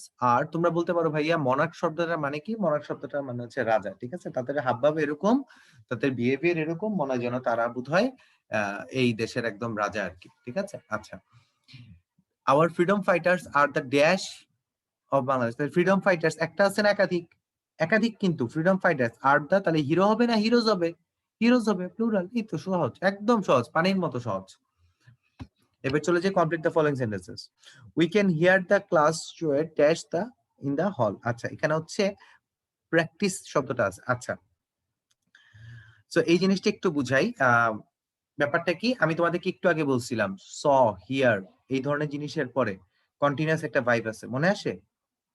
ইয়েস, তাহলে এখানে দেখো উই ক্যান হিয়ার দা আছে, রাইট? হিয়ার এর পরে তাহলে কি এখানেও কন্টিনিউয়াস ফর্ম হবে ভাইয়া, তাহলে প্র্যাকটিসের সাথে আইএনজি করে দাও, তাহলে সেটা কি হবে? প্র্যাকটিসিং। এই তো উত্তর, প্র্যাকটিসিং। বি নাম্বারে যা I once saw a man dash on a rope. তাহলে দেখো এই যে স, হিয়ার এবং স আবারও আসো, তাহলে এই স এর পরে কি হবে? ওয়াকের সাথে আইএনজি, তাহলে সেটাও হবে কি? ওয়াকিং। এই দুইটা একই রুলস, আগেরটাও একই রুলস, ঠিক আছে? সো যারা এই রুলস গুলো পড়ছে তাদের জন্য মনে হয় এক্সাম খুবই সহজ হওয়ার কথা, মানে লাইক সবগুলো 100% কারেক্ট করা যাবে এরকম মনে হয়। আচ্ছা, identify whether the underlined part of the sentence is a phrase or clause, আমাদেরকে বলছে phrase or clause আইডেন্টিফাই করতে। তার মানে আমরা জানি কি phrase এ verb নাই, clause এ হচ্ছে verb আছে, এই তো আমরা জানি। তাহলে আসো আমরা সলভ করে ফেলি। Having always been keen on caring for people, এই পুরোটা আমি কি শুরু করছি? একটা নন ফাইনাইট ভার্ব দিয়ে শুরু করছি। তাহলে চিন্তা করো, আমি যদি নন ফাইনাইট ভার্ব দিয়ে শুরু করি, এই ধরনের হচ্ছে হ্যাভিং টাইপের দিয়ে একটা পার্টিসিপল ফ্রেজ যদি আমি গঠন করি, তাহলে এটা তো একটা পার্টিসিপল ফ্রেজ। তার মানে কি এটা কি ফ্রেজ না ক্লজ? এটা অবশ্যই একটা ফ্রেজ। আচ্ছা, although injured Sara manage to crawl to safety, এখানে ম্যানেজটা কি ভাইয়া? ভার্ব না? দেখো তো, ম্যানেজ সারা ম্যানেজ সামথিং, তাহলে সেটা একটা ভার্ব। তাহলে এটা যদি একটা ভার্ব হয় তার মানে এটা হচ্ছে একটা ক্লজ। এবার সি নাম্বারে দেখি, Irene arrive to work on time in spite of something, তাহলে এই দেখো আইরিন অ্যারাইভড একটা ভার্ব না ভাইয়া? অ্যারাইভড কিন্তু একটা ভার্ব, তাহলে সেটাও হবে কি একটা ক্লজ। এখন আমাদেরকে প্রশ্ন করেছে যে এখান থেকে জেন্ডার আইডেন্টিফাই করতে। আচ্ছা, আমরা একটু দেখি। মিল্কমেড, আচ্ছা মিল্কমেড জিনিসটা কি ভাইয়া? ম্যাসকুলিন হচ্ছে মিল্কম্যান, মিল্কম্যান মানে হচ্ছে যে দুধ দেয়, দুধওয়ালা, আর মিল্কমেড মানে হচ্ছে দুধওয়ালি, ঠিক আছে? আচ্ছা, তাহলে মিল্কমেড হচ্ছে তাহলে একটা ফেমিনিন ফর্ম। এই মেড শব্দটার মানেই হচ্ছে একটা ফেমিনিন, ঠিক আছে? যখন দেখবে শেষে ম্যান আছে বুঝবা ম্যাসকুলিন, যখন দেখবে শেষে মেড আছে বুঝবা ফেমিনিন। এবার বি নাম্বারে যে his computer is out of order, এখন কম্পিউটার কি কোনো ব্যক্তি? কোনো ব্যক্তি তো না, কোনো প্রাণীও না, এটা একটা জড় পদার্থ। যত জড় পদার্থ আছে তার সবগুলাই কি ক্লিবলিঙ্গ, অর্থাৎ নিউটার জেন্ডার। আর হচ্ছে দ্য প্রেসিডেন্ট উইল হোল্ড, আচ্ছা তারা প্রেসিডেন্ট কি ছেলেও হইতে পারে মেয়েও হইতে পারে, এতে কিন্তু কোনো সমস্যা নাই, ঠিক আছে? আমাদের দেশে এখন পর্যন্ত কোনো মহিলা তো প্রেসিডেন্ট হন নাই, কিন্তু মনে করো অনেক দেশেই আছে যেখানে হচ্ছে মহিলারা প্রেসিডেন্ট হয়েছেন। তাহলে এমভিও যদি আমরা চিন্তা করি, তাহলে হচ্ছে প্রেসিডেন্ট শব্দটা ছেলে মেয়ে যেহেতু উভয়ই হইতে পারে, তাহলে সেটাও কি একটা কমন জেন্ডার। এই ছিল আমাদের আজকের ক্লাসের আলোচনা। আশা করি তোমরা বুঝতে পেরেছো সব। তাহলে তোমাদের সাথে এখন সম্ভবত তমাল ভাইয়া ক্লাস নেবেন, সো আমরা মনে হয় শেষ করতে পারি। মিথুন ভাই। Thank you Abrar. তো ক্লাস করছো, এখন চলো ফিজিক্স পড়া শুরু করা যায়। তো দেখতেই পাচ্ছ তোমার এখন ফিজিক্সের পার্ট শুরু হবে। তুমি একদিন পরীক্ষা দিয়ে আসছো, তো অলরেডি জানো কি কোথায় ভুল করছি বা কার কোথায় সমস্যা আছে। তো সবাই ওই জায়গাটা ভালো করে খেয়াল করবো, আর বাকি অংশটাও চেষ্টা করবো একটু খেয়াল করতে, পারলে খুব ভালো, না পারলে শিখে ফেলি। তো প্রথমে দেখতে পারতেছি একটা জ্ঞান নোটের প্রবলেম আসছে যে কোনটি ডায়া চৌম্বক পদার্থ। এটা একদম মুখস্থ, এটা হচ্ছে তোমার সিইউ, এটা তোমার হচ্ছে ডায়া চৌম্বক পদার্থ। তো ডায়া চৌম্বক কি, ফেরত চৌম্বক কি এবং প্রায় চৌম্বক কি তোমাদের বইয়ে সুন্দর করে চার্ট করে দেওয়া আছে, যে তুমি একটা তড়িৎ ক্ষেত্র বা চৌম্বক ক্ষেত্র অ্যাপ্লাই করলে ওইটাকে সুন্দরবন চৌম্বকে কনভার্ট করা যাবে, হচ্ছে প্রায় চৌম্বক না, সেটা সরি, সেটা যখন ফেরত চুম্বক, সেটা একটু তোমাকে দেখা যায় যে কম কম চুম্বকে করতে হবে, হচ্ছে প্যারা। আর কেউ যদি ওটা বিকর্ষণ করে তখন সেটা হয় ডায়া। তো এটা বইয়ে সুন্দরভাবে লেখা আছে, একটু কষ্ট করে দেখতে হবে। আচ্ছা, এবার নাম্বার 2 এ বলা হচ্ছে ট্রান্সফরমার দ্বারা কিভাবে 1 অ্যাম্পিয়ার থেকে 2 অ্যাম্পিয়ার কারেন্ট পাওয়া সম্ভব। তার মানে বেসিক্যালি তুমি এখানে যে আইপি বা আইএস কম্পেয়ার করতে চাও, তোমাকে আইএস এর মানটা আইপি চেয়ে বেশি হতে হবে, এবং আমরা জানি অনুপাত যদি করতে হয় ব্যাপারটা বাকিগুলোর সাথে উল্টা হয়ে যাবে। তার মানে এটা তোমার ইপি বাই ইএস অথবা হচ্ছে এনপি বাই এনএস। তো যদি কারেন্টের মানটাকে বৃদ্ধি করতে বলা হচ্ছে, হয় প্যাচ সংখ্যা কমাও অথবা ভোল্টেজ মানটাকে কমাও। তো এখানে দেখা যাচ্ছে এখানে 3 এ বসে সমান করে দরকার নাই, যেহেতু সম্ভব না এটাও বাদ। বিতে বসে যে গৌণ কুণ্ডলী পাক সংখ্যা মুখ্য কুণ্ডলী পাক সংখ্যা দ্বিগুণ করে মানে বাড়ায় ফেলো, এইটা তো হবে না, দ্বিগুণ তো করলে তুমি বাড়ায় ফেলছো, সো কমাইতে হবে। তাই প্রথমটা মুখ্য কুণ্ডলী পাক সংখ্যা গৌণ কুণ্ডলীর দ্বিগুণ করে বা বেসিক্যালি সেকেন্ডারিকে হাফ করে, সো এইটি তোমার কারেক্ট অ্যান্সার। এবার নাম্বার 3 এ একটি সোজা পরিবাহী তারের মধ্য দিয়ে তড়িৎ প্রবাহের ফলে সৃষ্ট চৌম্বক ক্ষেত্রের মান এবং দূরত্ব দেখতে কিরকম হবে। এটা ডাইরেক্ট সম্পর্ক বা ডাইরেক্ট সূত্র, তোমরা কেউ জানো? এটাকে দুইভাবে চিন্তা করা যায়। ডিবি সমান সমান হচ্ছে mu naught I T L sine theta divide by 4 pi r square. গুলাই ফেলো না, এটা কিন্তু তোমার ছিল একটা ক্ষুদ্র পরিবাহীর জন্য যদি চিন্তা করি, তাহলে এই সূত্র বাইট সার্ভার দেওয়া।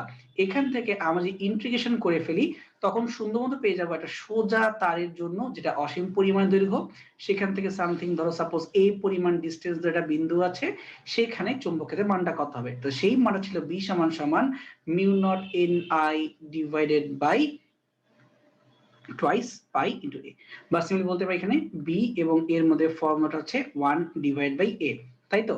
তাহলে এখানে ফর্মুলাটা হচ্ছে ডিসটেন্স সাথে তুমি ডিরেক্টলি ব্যস্তানুপাতিক, আর এই গ্রাফটা হবে অ্যানসার সি। তো গুলাই ফেলো না, প্রশ্ন আগে বুঝতে হবে, তারপর তুমি চিন্তা করে বলবা যে কোনটা কারেক্ট হবে বা কোনটা ভুল হবে। চলো এই পয়েন্টে যাওয়া যাক।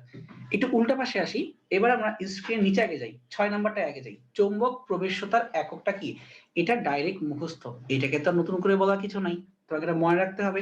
সো অ্যানসারটা হচ্ছে বি বা tesla metre per ampere. Fine. এবার সে নাম্বার 5 এ একটি স্টেপ ডাউন, বি কেয়ারফুল। প্রথমে দেখো এটা স্টেপ আপ নাকি স্টেপ ডাউন? Step down. এই ট্রান্সফারের মুখ্য এবং গৌণ কুণ্ডলী পাক সংখ্যা যথাক্রমে 40 এবং 10। মুখ্য মানে তোমার হচ্ছে এনপি আর গৌণ মানে তোমার হচ্ছে এনএস। সো মুখ্য কুণ্ডলী ভোল্টেজ মানে হচ্ছে ইপি এত যদি হয়, তাহলে গৌণ করলে কত পাওয়া যাবে, মানে তোমাকে ইএস টা বের করতে হবে। তো দেখতেই পারতেছো এটা তোমাকে 40 থেকে 10 হয়ে গেছে, তার মানে কি 4 ভাগের 1 ভাগ হয়ে গেছে। ঠিক একই ভাবে তাহলে 100 থেকে 4 ভাগের 1 ভাগ কত হয়? তাহলে 4 25 হয় 100, তাহলে উত্তরটা হবে 25। শেষ। অঙ্কের লিখে লিখে করতে হবে এমন কোনো কথা না, মুখে মুখেও করা যায়। এবার আসি নাম্বার 4 এ। তোমরা মেবি বিনতি বৃত্তের সাথে খুব একটা কমফোর্টেবল না, বা হয়তোবা সবাই বিনতি বৃত্ত এটা খুব ভালোটা ডেপথে জানো না। তো ব্যাপারটা হচ্ছে এরকম যে একটা কম্পাসকে একটা বৃত্তের ভিতরে রাখা হবে এবং বৃত্তটা চাইলে ঘুরতে পারে। ব্যাপারটা অনেকটা এরকম, ধরো আমার এরকম একটা বৃত্ত আছে, এই বৃত্তের ভিতরে সেন্টারের সাথে একটা দণ্ড চুম্বককে এভাবে লাগানো আছে। এবার আমি চাইলে এই বৃত্তটাকে তার যে অক্ষ, সেই অক্ষের সাথে এভাবে রোটেট করতে পারি, মানে ঘুরাইতে পারি। সো বেসিক্যালি বৃত্তটা পৃথিবীর মতো ঘুরতে পারে। তখন দেখা যায় এই চুম্বক শলাকা কখনো নিচে নামে বা কখনো উপরে ওঠে। এটা কিন্তু পরিবর্তনশীল, উঠতেও পারে নামতেও পারে। এখন সেটা দিয়ে আমাকে বের করতে হবে যে প্রকৃত বিনতি কোনটা কত। তো এই ক্ষেত্রে ডাইরেক্ট যে শর্টকাট, এটা মনে রাখাটাই বুদ্ধিমানের কাজ। উত্তরটা হচ্ছে এরকম, ট্যান ডেল মানে প্রকৃত বিনতি সমান সমান হচ্ছে, খেয়াল করো এখানে দুটো ওয়ে বলা আছে। একটা হচ্ছে চৌম্বক মধ্যতলের সাথে কৌণিক ব্যবধান, এটা ক্লু, এবং আরেকটা ক্লু হচ্ছে আপাত বিনতি 30 ডিগ্রি। তাহলে আমরা যদি কখনো ডিরেক্টলি বিনতি বের করতে চাই তখন কি করতে হয়? ট্যান ডেল তো করতে হয়। তাহলে আপাত যে মান তুমি আগে বের করবা ট্যান ডেল প্রাইম, তারপরে কৌণিক ব্যবধান কত, সাপোজ ধরো থিটা, তো যেই অ্যাঙ্গেল বলা থাকবে ওই থিটার কোসাইন তোমাকে নিতে হবে, ওই ভেক্টরের উপাংশের মতো। তুমি ভাবো যে তোমার একটা ভেক্টর পি আছে যেটা এক্স অক্ষের সাথে থাকার কথা ছিল, কিন্তু কোনো কারণে এক্স অক্ষের সাথে সে উৎপন্ন করে থিটা কোণ। তাহলে এক্স অক্ষ বরাবর তার উপাংশটা হবে পি কস থিটা। তাহলে এখানে আমরা কি বের করতেছি? এখানে তো আমরা ভেক্টর না, এখানে বের করতেছি বিনতির মানটা। তার মানে এখানে পি বলতে অ্যাকচুয়ালি বুঝাচ্ছি তোমাকে এই ট্যান ডেল প্রাইম।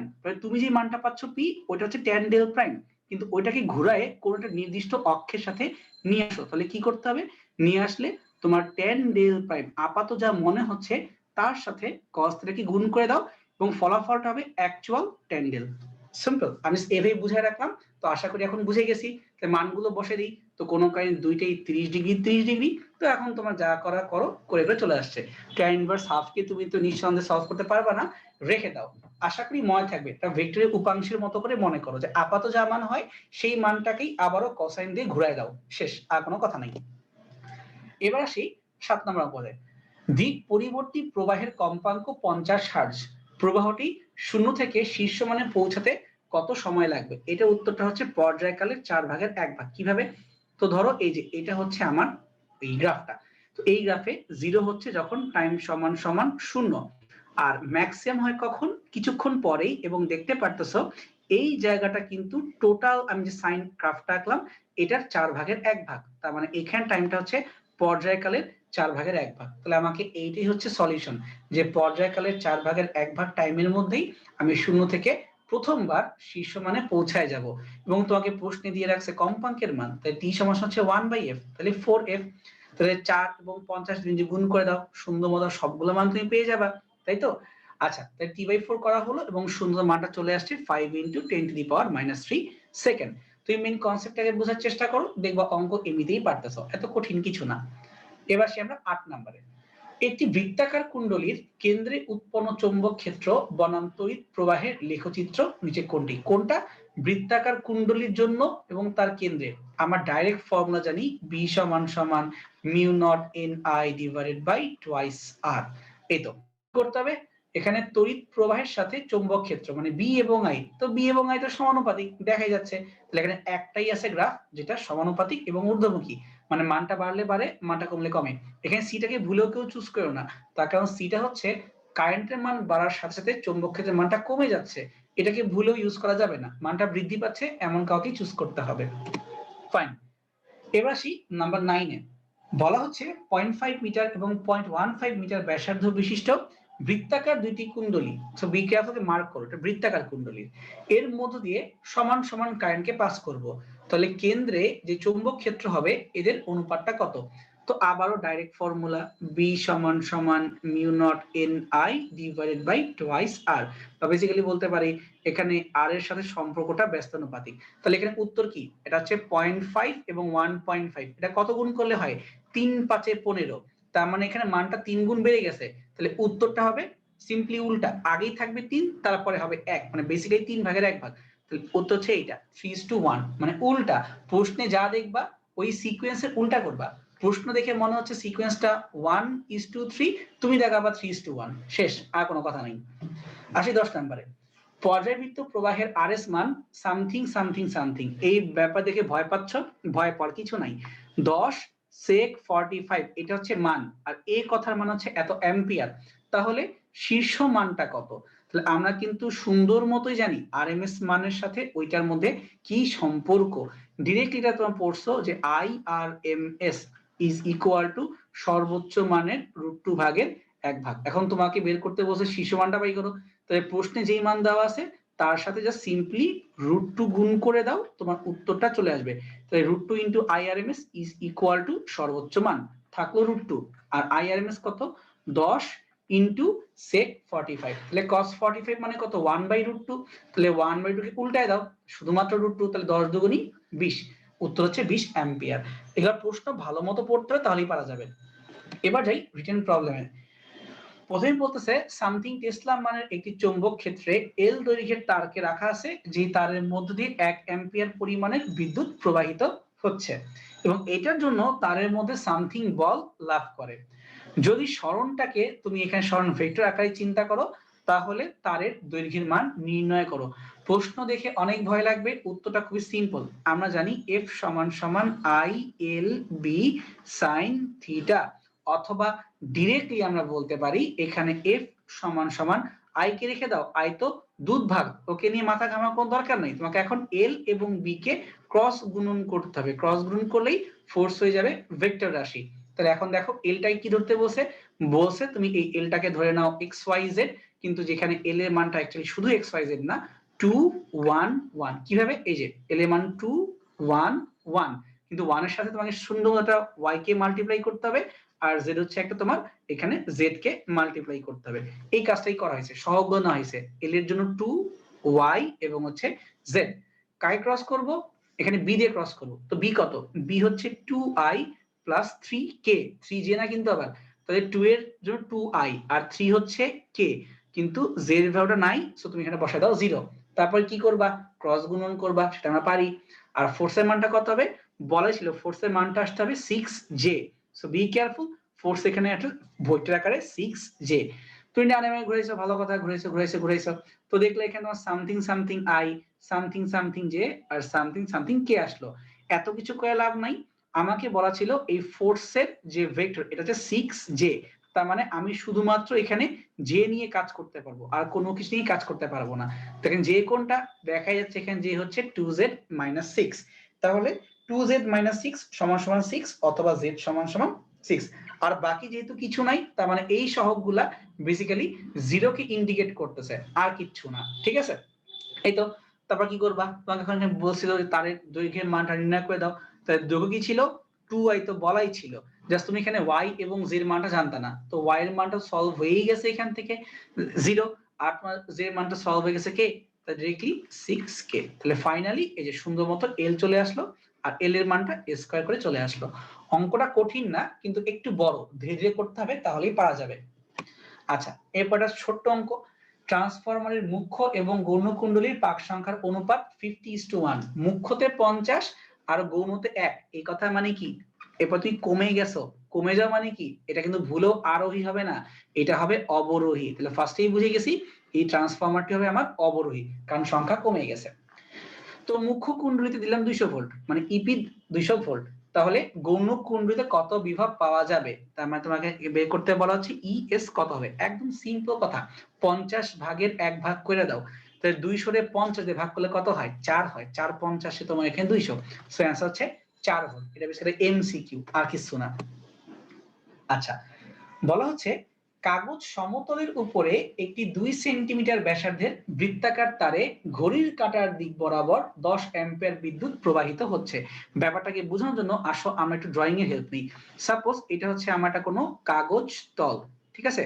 এই কাগজ তলের উপরে তুমি একটা বৃত্তাকারের মতো করে তার পেঁচাবা, তার এই কুণ্ডলী নাও দিলাম পেঁচায়া।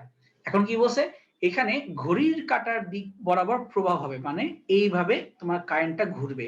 তো তাই যদি হয় তাহলে এটার কেন্দ্রে চৌম্বক ক্ষেত্রের মানটা কত এবং দিকটা কত নির্ণয় করো। তাহলে এখান থেকে যে মান নির্ণয় করতে হয় ব্যাপারটা খুবই সোজা। বি সমান সমান মিউ নট আই ইনটু তোমার mu naught I divide by হচ্ছে টোয়াইস আর। তো তুমি করবা সুন্দর মতো এখান থেকে চৌম্বক ক্ষেত্রের মানটা তো বের হয়ে যাবে। কিন্তু ব্যাপারটা হচ্ছে দিক কিভাবে বের করবা, এটাকে বোঝার জন্য আমরা ডান হস্ত নিয়ম অ্যাপ্লাই করতে পারি। তো সেখান থেকে দেখা যাবে যে এই যদি ক্লকওয়াইজ ডিরেকশনে কিছু ঘুরে, তুমি যদি একটা স্ক্রুকে এই কাগজের উপরে বসাও, একটা স্ক্রু, সাপোজ একটা স্ক্রু বসাইলাম এবং এইটাকে তুমি ঘড়ির কাঁটার দিকে ঘুরাইতে থাকো, দেখা যাবে এই স্ক্রুটা কাগজটা ফুটা করে ভিতর দিকে ঢুকে গেছে। তো তার মানে এটার ডিরেকশনটা হবে ডিরেক্টলি এইভাবে, যে এই কাগজের তলকে ফুটা করে ভিতরের দিকে, ঠিক আছে? তাহলে আমি যদি এই এখন কাগজটাকে উপর থেকে দেখি, আমি জাস্ট সিম্পলি একটা ক্রস দেখতে পারবো। তার কারণ কি? তার কারণটা হচ্ছে এই চৌম্বক ক্ষেত্র ভিতর দিকে ঢুকে গেল, আর আমি দেখতেছি এই কাগজটাকে উপর থেকে। তখন মনে হবে এই যে আমার সুন্দর এরকম কাগজ আছে, এই কাগজের উপর একটা বৃত্তাকার জিনিসপাতি আছে, এখানে ঘড়ির কাঁটার দিকে কারেন্ট ঘুরতেছে, সো ফলাফল ঢুকে গেল। তাহলে চোখটা কোথায়? আমার চোখ হচ্ছে খুব উপরে, আমি উপর থেকে তাকায় তাকায় দেখতেছি। তাহলে এই ঘটনা তোমার চোখে পড়া উচিত। সবাই মনে হয় আমার ড্রয়িংটা বুঝতে পারছো। তাহলে চলো এরপর আমরা চলে যাই। আবারও ওই সেম কনসেপ্টে আরেকটা অঙ্ক বলা হচ্ছে, সামথিং চৌম্বক ক্ষেত্রের মধ্য দিয়ে 1 কুলম্ব মানের একটি চার্জ এত বেগ নিয়ে যদি গতিশীল হয় তাহলে চার্জটি এই পরিমাণে বল লাভ করে। এই ক্ষেত্রে আমাকে ভি এর মানটা বের করে দাও। তাহলে আমরা জানি force F vector is equal to q into v cross B, এটা আমাদের জানা আছে। তো কিউ এর মান তো 1, তাহলে সিম্পলি ভি ক্রস বি বললেও হয়। তাহলে ফোর্স মানে হচ্ছে ভি ক্রস বি। ফোর্সের মানটা কত বলাই আছে 9k, সো এটা হচ্ছে 9k is equal to v cross B, মানে কি আই জে এবং হচ্ছে কে। তাহলে আগে কার নাম লিখছে? আগে লিখছে বেগ মানে ভি, তাহলে বেগ কোথায়? 3y এবং হচ্ছে জেড। তাহলে বসে দাও 3y এবং হচ্ছে জেড। তারপরে কি বসাবো? চৌম্বক ক্ষেত্রের মানটা বসাবো। এটা কত? 3i 2j। বি কেয়ারফুল, এখানে 3i 2j, কে মিসিং, এটা দিয়ে দাও 0। এবার ক্রস গুণ করা তোমার জন্য কোনো ব্যাপার হওয়া উচিত না। তো যাদের ক্রস গুণ নিয়ে গন্ডগোল লাগে এটা কথা বলে রাখি, টিচাররা যখন আমাদের খাতা কাটে কিভাবে কাটে, মানে ক্রস দেয় তো এভাবে টান দেয় না। তাহলে সিকোয়েন্সটা কি? আগে তুমি নিচে নামো, তারপরে উপরে উঠো, তারপরে আবার নিচে নামো। তাহলে আগে নিচে নামলাম, উপরে উঠলাম, নিচে নামলাম, এই সিম্পল ফরম্যাটে আমি ইউজ করব।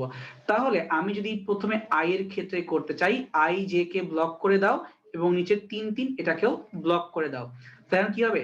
ফার্স্টে যাবা y থেকে 0 এর দিকে, তারপরে যাবা 0 থেকে z এর দিকে, তারপরে যাবা z থেকে 2 এর দিকে। মানে y ইনটু 0 মানে 0 মাইনাস z ইনটু 2 মানে কি 2z। তাহলে এইটাই হচ্ছে তোমার i এর জন্য মান। সিমিলারলি আমি j এবং k এর ক্ষেত্রে একইভাবে করতে পারি। তাহলে minus 2zi plus 3zj 6 minus 5y k চলে আসলো। কিন্তু আমি কিসের সাথে কম্পেয়ার করতে পারবো? হাতের বাম পক্ষে ফোর্সের মানটা হচ্ছে 9k, তার মানে এই 9 সহ ইজ ইকুয়াল টু হচ্ছে ভাঙলে যা আসে 6 মাইনাস 3y। তাহলে এখান থেকে আমার y এর মানটা সুন্দর মতো বের হয়ে যাচ্ছে, যাচ্ছে -1। আর যেহেতু বাকিগুলার সহগ মিসিং, তার মানে x এবং z হচ্ছে 0। শেষ, আর তোমার কোনো ঝামেলা নাই। সুন্দর মতো তুমি এখান থেকে যা কিছু তোমার অজানা ছিল সব বের করতে পারবা। প্রশ্নে বলছিল বেগের মানটা বের করে দাও, তাহলে এই যে বেগের সমীকরণে বসাই দিছি, 3 তো আগে থেকেই ছিল, y এর জায়গায় বসাই দিছি মাইনাস তোমার হচ্ছে 1, আর যেহেতু 0 ও কোনো দাম নাই, তাহলে এখন আমি সহগগুলোকে স্কোয়ার করে যোগ করে রুট করলেই বেগের মানটাও বের হয়ে যাবে। সো এই টাইপের একটা অঙ্ক তোমরা একটু আগেও দেখছিলা, তখন আমি ফার্স্ট বলছিলাম, এখন আমি ভেঙ্গেও বললাম। আশা করি সবারই প্রবলেম ক্লিয়ার হয়ে যাওয়া উচিত। আচ্ছা, এবার আরেকটা অঙ্কে বলা হচ্ছে 100 পাক বিশিষ্ট একটি কুণ্ডলীকে 4 অ্যাম্পিয়ার তড়িৎ প্রবাহ চালালে 0.02 ওয়েবারের চৌম্বক ফ্লাক্স উৎপন্ন হয়। আচ্ছা, উক্ত কুণ্ডলীর তড়িৎ প্রবাহ 100 এমএস এ মানে মিলি সেকেন্ডে 2 অ্যাম্পিয়ারে আনা হলে কুণ্ডলীটির স্বকীয় আবেশ গুণাঙ্ক এবং আবিষ্ট তড়িৎচালক শক্তির মান নির্ণয় করো। এই ব্যাপারটা শুনতে অনেক কঠিন মনে হয়, ব্যাপারটা অনেক বেশি ইজি। তো প্রথমত কি কি দেওয়া আছে একবার মার্ক কর, তাইলেই তো হয়। পাক সংখ্যা কত 100, এটা হচ্ছে আমার এন। তার তড়িৎ প্রবাহ কত 4 অ্যাম্পিয়ার, মানে হচ্ছে আই। কতটুকু চৌম্বক ফ্লাক্স উৎপন্ন হয়, মানে কত, এখানে ফাই এর ভ্যালু বলা আছে 0.02 ওয়েবার, হচ্ছে ফাই। উক্ত কুণ্ডলীর তড়িৎ প্রবাহ 10 মিলি সেকেন্ডে, তার মানে হচ্ছে একটা টাইম। কত আসছো 2 অ্যাম্পিয়ার নিয়ে আসছো, ছিলা 4 অ্যাম্পিয়ার হয়ে গেছে 2 অ্যাম্পিয়ার, তাহলে হচ্ছে I2 আর আগেটা হচ্ছে I1। তাহলে স্বকীয় আবেশ গুণাঙ্ক মানে হচ্ছে L এবং বের করতে হবে আবিষ্ট তড়িৎচালক শক্তির মান E। এখন দেখো প্রশ্ন পড়তে আর কষ্ট হওয়া উচিত না, এভাবে প্রশ্নের উপরে যা যা দেয়া আছে আগে লিখে ফেলবা। তাহলে আমরা জানি N ফাই সমান সমান Li, তাহলে পক্ষান্তর করলে N সমান সমান এখানে চলে আসতেছে যে N phi divided by I। প্রত্যেকটা মান তুমি জানো, N মানে হচ্ছে 100, ফাই মানে 0.02। এখানে I কথার মানে কি, এই I কথার মানে হচ্ছে শুরুতে তোমার যা তড়িৎ প্রবাহ ছিল, শুরুতে কত ছিল I1, এটা হচ্ছে 4 অ্যাম্পিয়ার, দিয়ে দেওয়া 4, যা হবে হবে। L এর মান চলে আসছে 0.5 হেনরি, বড় হাতের H। এই গেল L এর মান। এখন তোমার দরকার এখান থেকে E এর মানটা বের করা। এটা কিভাবে করবা?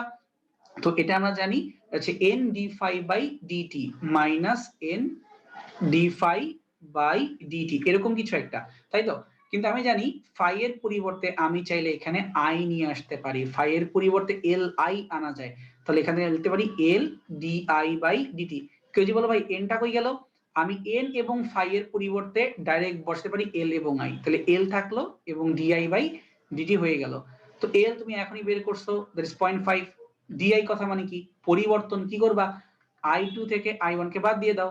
আর dt মানে কি, সময় পার্থক্য 10 millisecond, be careful, 10 millisecond, তাহলে 10 ইনটু 10 টু দি পাওয়ার -3, মিলি মানে 1000 দিয়ে ভাগ করতে হবে, তাহলে -0.5।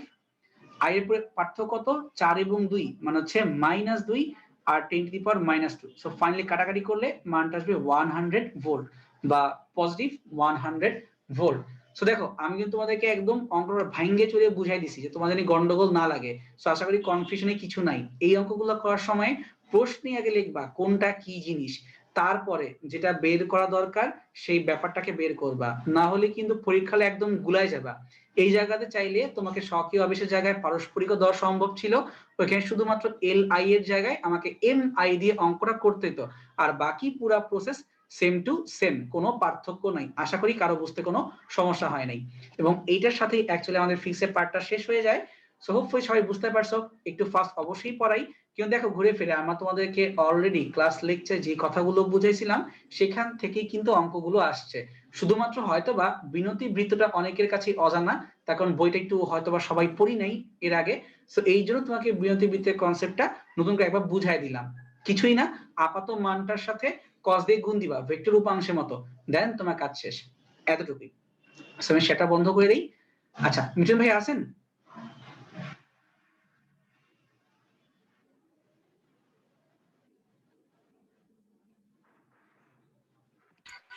ভাইয়া আপনার পার্ট কি শেষ হয়ে গেছে? হ্যাঁ ভাইয়া আমার তো পাঠ শেষ। ভাইয়া আপনি এই 2 মিনিট একটু ওদের সাথে একটু কথা বলেন, ওই অর্ঘ ভাইয়া ঢুকতে একটু প্রবলেম ঢুকতেছে। ও আচ্ছা ঠিক আছে, আমি একটা কাজ করি, ওদের যে জায়গায় প্রবলেম হইতে পারে আমি সেই জায়গাটাকে আরেকবার দেখায় আসি। গ্রাফ নিয়ে হয়তো তোমাদের সবারই কমন প্রবলেম থাকে, এই জায়গার যে গ্রাফটা ছিল আমি ওই দুটা গ্রাফটির কথা বলি। দাঁড়াও কোথায়, এই যে 3 নাম্বার যে গ্রাফটা ওইটা। তো খেয়াল করো এই টাইপের প্রবলেম কিন্তু আমি আগের দিন তোমাকে বুঝাইছিলাম যে যদি কখনো x এবং y এর গুণফল কনস্ট্যান্ট হয় তখন গ্রাফটা হয়ে যাবে হাইপারবোলা। কিভাবে? তো সূত্র ছিল এরকম, b সমান সমান mu naught i divided by twice pi into a। যদি পক্ষান্তর করে দেই তাহলে b এবং a গুণফলটা হয়ে যাবে কনস্ট্যান্ট। এবং আমি আগেও বলছিলাম যে যদি কখনো এরকমটা দেখো x এবং y এই দুইটা অক্ষের গুণফলটা হয়ে যায় কনস্ট্যান্ট, তখনই এই গ্রাফটার নাম হয়ে যায় হাইপারবোলা বা হচ্ছে হাইপারবোলিক গ্রাফ, অথবা বাংলায় বলে এটা হচ্ছে তোমার অধিবৃত্ত। কেউ আবার পরাবৃত্ত বা প্যারাবোলা এসব গন্ডগোল লাগায় না, এটা হচ্ছে হাইপারবোলা। যাদের তারপর কনফিউশন থাকে আমি সবসময় এই উদাহরণটাই বলি যে ধরো x এবং y কে গুণ করলে হবে 6।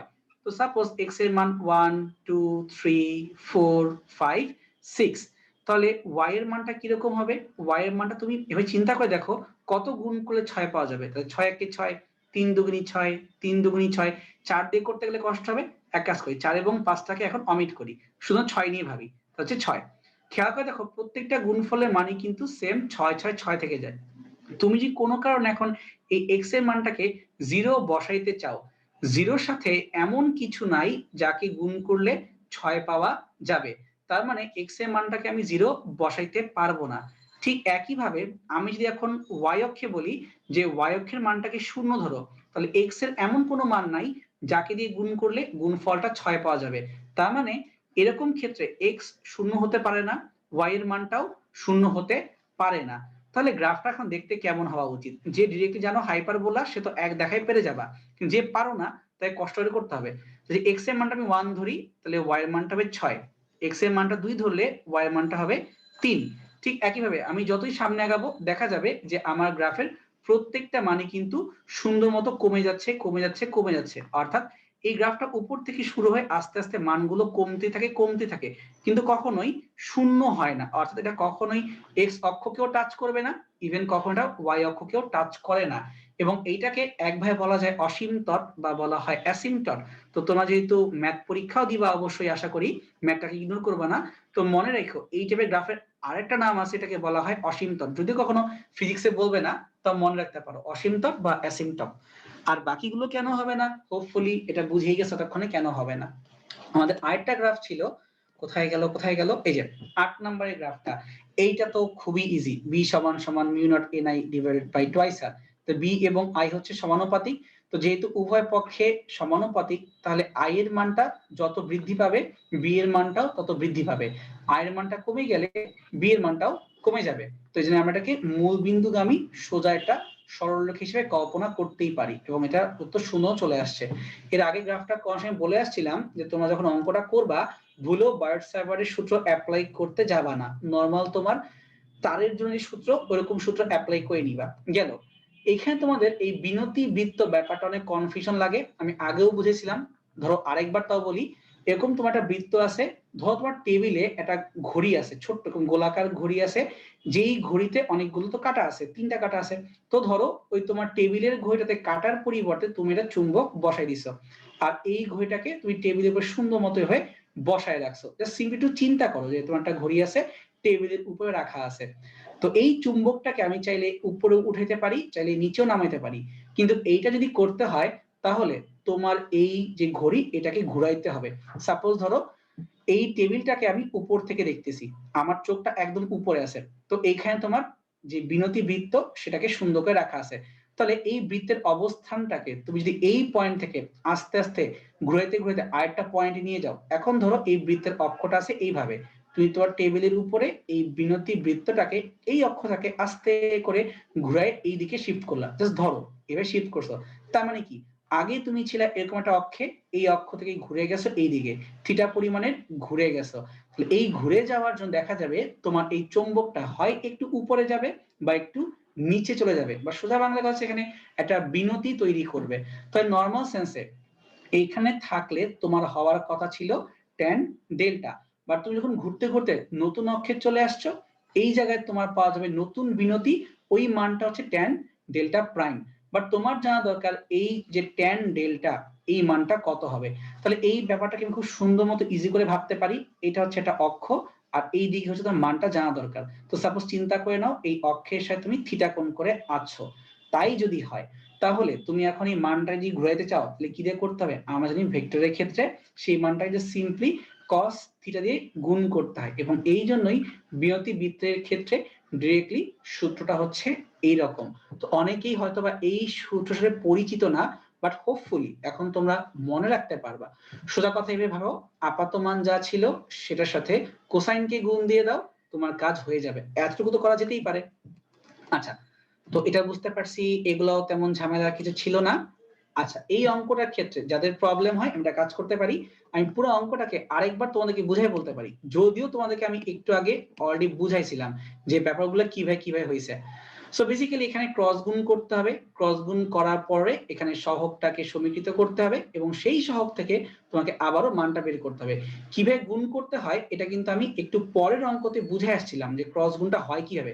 ওই যে বলছিলাম টিচাররা যেভাবে খাতা কাটে, জাস্ট ক্রস করবা এতটুকুই, কিন্তু মানগুলো কিভাবে হয় যদি কারো কোনো কনফিউশন থেকে থাকে আমি এখানে আরেকবার বলতেছি, এখন সুযোগ আছে তুমি জিনিসটাকে ক্লিয়ার করে ফেলো। সো ফোর্সের মান তোমাকে এখানে বের করতে হচ্ছে। ফোর্স এখানে তোমাকে বলা ছিল 6J, তো এটাকে আমি ডিরেক্টলি বের করব ক্রস গুণন করে। তো ফোর্সের ভ্যালু এখানে 6J থাকুক। ক্রস করতে হয়, কিভাবে ক্রস করতে হয় তোমরা কিন্তু ভালো করে জানো, ওই যে টিচারের মতো আগে বাম দিক থেকে নিচে নামবা, উপরে উঠবা, আবার বাম দিকে নিচে নামবা, এই তো। তাহলে এটা করলে 6J সমান সমান সামথিং আই সামথিং জে এবং সামথিং কে চলে আসে। তো এখানে তুমি দেখো এক্স এবং ওয়াই কোনো কম্পোনেন্ট নেই হাতের বাম দিকে, কিন্তু হাতের ডান দিকে তোমার হচ্ছে এক্স এবং জেড এর জন্য কম্পোনেন্ট আছে। তার মানে শুধুমাত্র ওয়াই এর জন্য আমি বলতে পারি ওয়াই এর কম্পোনেন্ট হচ্ছে 6, আর এক্স মানে 0 আর জেড মানেও 0। তো 0 করে দেখা যায় এখান থেকে ওয়াই এর মানটা শূন্য হয়ে যায় এবং এখান থেকেও ওয়াই এর মানটা শূন্য হয়ে যায়। শুধুমাত্র 2z - 6 এই জায়গা থেকে বের করতে পারবো জেড এর অ্যাকচুয়াল মানটা কত।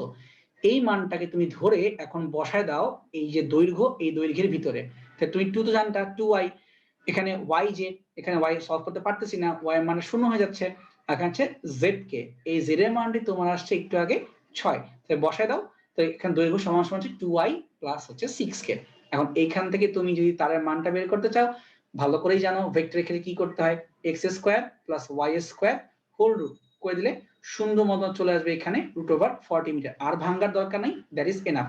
তো তোমাদের যে সব জায়গায় প্রবলেম হতে পারতো আমি কিন্তু রিপিট করে ভেঙে চুরে সুন্দর মতো বুঝাই দিছি। আশা করি কারো কোথাও বুঝতে সমস্যা হয় নাই, ঠিক আছে? আর যখন অঙ্ক প্র্যাকটিস করার চেষ্টা করবা, প্রশ্নে যেখানে দেওয়া আছে সেখানে কোনটাকে কি দিয়ে প্রকাশ করতে হয় লিখে ফেলতে, তখন কঠিন কঠিন অঙ্ক খুব ইজিলি সমাধান করা যায়, যেমনটা আমি এই অঙ্কে করছিলাম। তো আশা করি সবার সবকিছু ক্লিয়ার হয়ে গেল। তাহলে এখানে আমি আমার ক্লাসটা শেষ করে দিচ্ছি। তোমাদের এখন কেমিস্ট্রি ক্লাস শুরু হওয়ার কথা, তোমাদের অর্ঘ্য ভাইয়া ক্লাস নেবে। সো অর্ঘ্য তুমি ক্লাসটা শুরু করে দাও ভাইয়া। কেমিস্ট্রি না ভাইয়া, ম্যাথ। সরি দেখছো, মানে মাথা আচ্ছা গেছে ভাইয়া, বলে। সমস্যা নেই ভাইয়া, সমস্যা আচ্ছা নেই ভাইয়া। না, আপনার ওখানে কেমিস্ট্রি ছিল তো এই জন্য মনে হয় হ্যাঁ আপনার হ্যাঁ কাছে হ্যাঁ মনে হয়েছে। হ্যাঁ, আচ্ছা ওকে, থ্যাংক আচ্ছা ইউ। আচ্ছা, ওয়েলকাম। আচ্ছা, ওকে। তো আজকে তোমাদের হচ্ছে সলভ ক্লাস 11, ঠিক আছে? তো ম্যাথের পোরশনটা আমি দেখাবো। তো ম্যাথের রিটেন পার্টটা চলো আমরা শুরু করি। এখানে যেটা সরি, এখানে যেটা আছে এটা তোমার হচ্ছে কি একটা ডিটারমিনেন্ট, এটা তোমাকে প্রুফ করতে হবে। সো ডিটারমিনেন্ট এটা প্রুফ করার জন্য আমরা যেটা করতে পারি বলতো, কি করতে পারি আমরা? দেখো এই কলামে a প্লাস বি প্লাস কি আছে, 2c আছে। তো আমরা এই কলামে দেখো একটা a আছে আর এই কলামে একটা b আছে আর এখানে 2c আছে, তাই না? আমরা যদি এই কলাম তিনটা যোগ করে দেই, আমরা যদি এই কলাম তিনটা যোগ করে দেই তাহলে কি হবে দেখো তো, c1 prime is equal to c1 plus c2 plus কি আছে c3। কলাম তিনটা যদি তুমি যোগ করে দাও তাহলে যেটা আসবে দেখো 2a plus 2b plus 2c। হ্যাঁ, তো এটা যোগ করলে দেখো 2a plus 2b plus 2c, এই তিনটা যোগ করলে আবার পরেরটা যোগ করলেও তাই হবে। সো আমরা একবারে একটু লিখতেছি 2a plus b plus c হবে, এখানেও 2a plus b plus c হবে, এখানেও 2a plus b plus c হবে। খেয়াল করো এখানে c আর b আর এটা যোগ করলে দুইটা a দুইটা b দুইটা c আসবে, এখানে c আর a এটা যোগ করলে দুইটা a দুইটা b দুইটা c আসবে। আর বাকিগুলাকে নিজেদের মতো করে থাকতে দাও, ঠিক আছে? ওদেরকে ওদের মতো থাকতে দাও। আচ্ছা, বি ডি আর এখানে কি আসছে C plus A plus 2b, এইটা চলে আসলো। তাহলে দেখো তো এই জিনিসটা থেকে আমরা এটা কমন নিতে পারি নাকি? আমরা কি কমন নিতে পারি? 2a plus B plus C, 2a plus B plus C, 1 1 1 a b a b। তো দেখো b plus C plus 2a, b plus C plus 2a, এখানে আসতেছে b, এখানে আসছে a, এখানে আসতেছে কি বলতো C plus A plus 2b, এটা আসতেছে। সো আমরা এখানে কি করলাম, আমরা এখানে c1 prime is equal to c1 divided by 2 a plus b plus c করছি, মানে কমন নিছি c1 থেকে। আচ্ছা, তাহলে এখন এই যে 1 1 1 আসলে আমরা কি বলছিলাম, আমরা খুবই খুশি হয়ে যাই নাকি? 1 1 1 আসলে আমরা খুশি। আমরা তাহলে কি করব, এটাকে আমরা 0 0 0 বানাই ফেলবো। তাহলে 0 0 0 বানাও, 2 a plus b plus c, just একটা বানাইলেই হবে, জাস্ট একটা বানাইলেই হবে। খেয়াল করো যে আমরা যদি হচ্ছে এইটা থেকে 1 থেকে রো 1 থেকে রো 2 বাদ দেই তাহলে দুইটা 0 চলে আসবে একবারে, বুঝছো? একটা করলেই হবে, এটা হবে 0। আর এখানে কি হবে, minus a minus b plus c minus 2a, minus b minus c minus 2a। ওকে, এখানে হবে কি আরেকটা 0, আর বাকিগুলো যা আছে তাই থাক। এখানে আসতেছে b, এখানে আসতেছে 1a c plus a plus 2b, ওকে, তো এটা আসলো। তাহলে দেখো এই লাইন বরাবর দুইটা জিরো চলে আসছে। এখানে আমরা কি করছি, row 1 prime is equal to row 1 minus row 2, এটা আমরা করছি। তো খেয়াল করো, তার মানে আমরা কি করছি, আমরা যখন এই রো থেকে এই রো বাদ দিলাম, এখানে একটা জিরো আসলো, এখানে একটা জিরো আসলো, আর এটা থেকে এটা বাদ দিলে দেখো এ থেকে minus B minus C minus 2 A আসলো। তাহলে দেখো 2 a plus B plus C সামনে আছে। এখন এটাকে আরেকটুখানি যদি একটু সাজায় লিখো 0, আর এখানে মাইনাস কমন নিলে a plus B plus C, একটু হিসাব করে দেখো এটাই আসে। আর এখানে কি আসতেছে 1 1, আর এখানে আসতেছে b plus C plus 2a, এখানে আসতেছে b, এখানে আসতেছে a, আর এখানে আসতেছে কি c plus a plus 2b, এটা আসতেছে। আচ্ছা, তাহলে এখন যদি আমরা এই রো 1 বরাবর বিস্তৃতি করি, রো 1 বরাবর যদি বিস্তৃতি করো, তাহলে কি আসবে 2 a plus B plus C. আচ্ছা, তাহলে এখানে আসতেছে 0 minus minus A plus B plus C, এটা করলা। আর তাহলে এইটার রো আর এটার কলাম বাদ, তাহলে কি আসবে বলো তো, এখানে এখানে আসবে হচ্ছে C plus A plus 2b minus B, আর লাস্টে মাইনাস একটা জিরো আছে। তাহলে একটা বি এর সাথে একটা বি কাটলে একটা বি থাকে, তাহলে কি হলো 2 a plus B plus C, আর এখানে থাকলো কি বলো তো plus A plus B plus C, আর ওখান থেকে একটা A plus B plus C আসতেছে। ওকে, তাহলে এই তিনটা A plus B plus C মিলে কি হবে, A plus B plus C whole cube, তার সামনে আবার একটা কি আছে, তার সামনে আবার একটা আছে তোমার হচ্ছে 2। তাহলে এটাই কিন্তু আমাদের রাইট সাইডের সমান, সো প্রমাণিত, এটা কিন্তু আমাদের প্রমাণিত। খুবই সিম্পল জিনিস। এরপর বলা হয়েছে এন যদি একটা ধনাত্মক পূর্ণ সংখ্যা হয়, তাহলে এটার এক্স বর্জিত পদের মান কত। তো তুমি চিন্তা করো, এরকম একটা অঙ্ক কিন্তু আমরা ক্লাসে করাইছিলাম, তবে তার উপরে এক্স গুলার উপরে স্কোয়ার ছিল, এখানে স্কোয়ার নাই। তাহলে আমাদের কি করতে হবে, স্কোয়ার নিয়ে আসতে হবে। ত্রিপদ হলে কিন্তু ঝামেলা, তাহলে আমাদেরকে স্কোয়ার নিয়ে আসতে হবে। তাহলে স্কোয়ার নিয়ে আসার জন্য আমরা এই কাজটা করতেছি।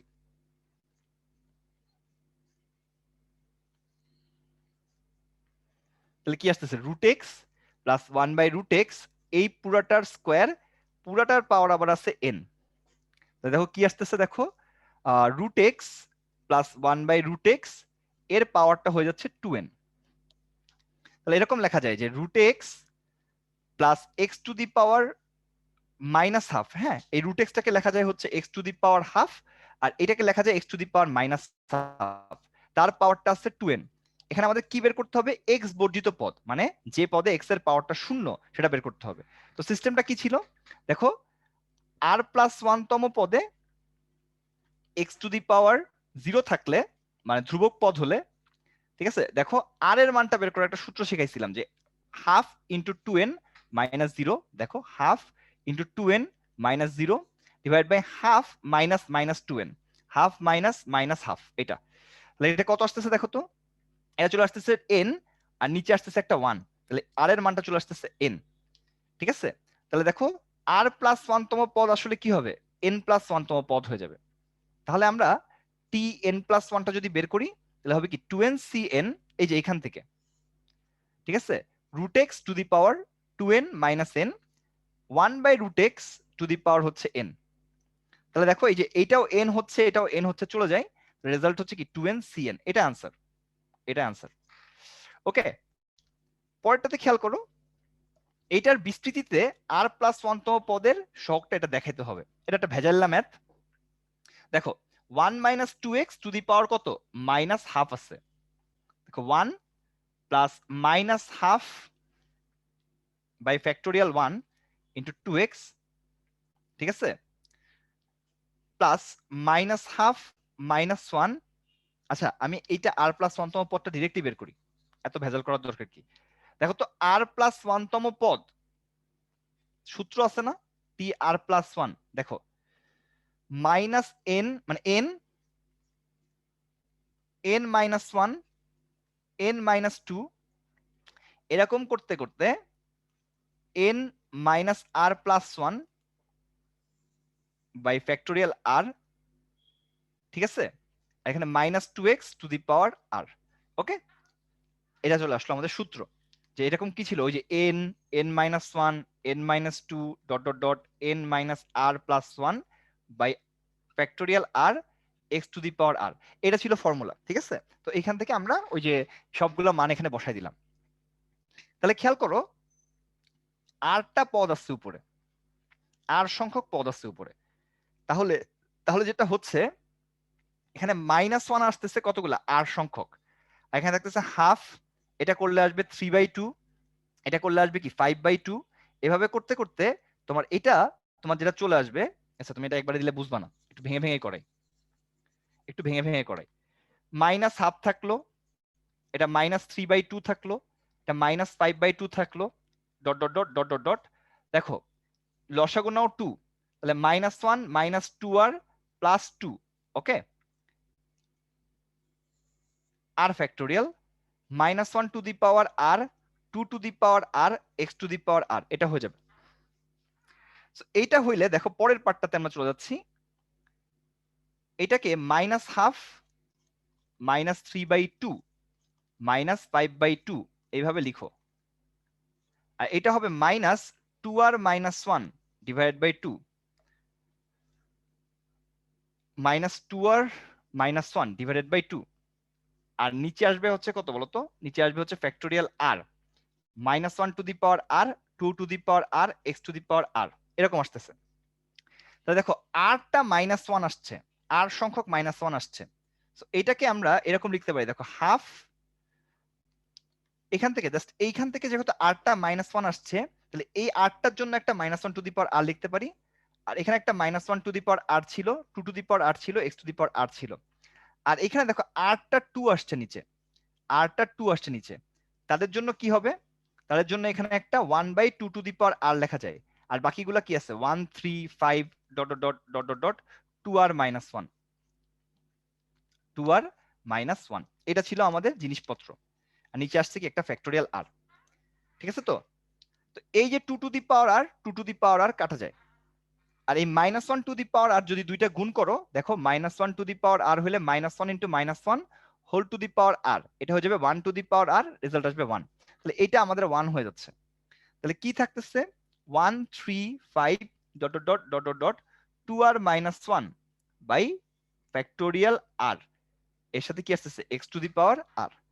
তো তোমাদের বিন্যাস সমাবেশের মধ্যে একটা ফর্মুলা ছিল যে 1 3 5 dot dot dot dot dot 2r - 1, এটার মান হচ্ছে দেখো 2r factorial divide by 2 to the power r factorial r, ঠিক আছে, 2r factorial divide by 2 to the power r factorial r।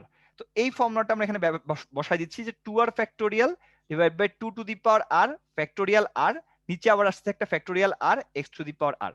তাহলে এরকম থাকতেছে, দেখো 2r এর ফ্যাক্টোরিয়াল, নিচে আসতেছে 2 to the power r factorial r whole square, তার সাথে আসতেছে x to the power r, এর সাথে কি আসতেছে, এটার সাথে আসতেছে x to the power r।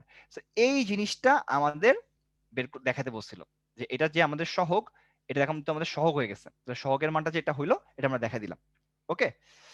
আচ্ছা, তো দেখো এই এবিসি তে তিনটা ক্রমিক পদের অনুপাত যথাক্রমে 1 7 42 হলে n এর মানটা বের করতে হবে। সো আমরা যদি মনে করতে পারি যে আমাদের এইটা হইলো r তম পদ, এটা হইলো r প্লাস 1 তম পদ, এটা হইলো কি r প্লাস 2 তম পদ। তো তোমরা একটা সূত্র জানো, টি আর প্লাস 1 বাই টি আর, এটা হচ্ছে n minus r plus 1 by r into x by a, okay. তাহলে এখন খেয়াল করো আমাদের সহগের অনুপাত চাইছে, ওকে।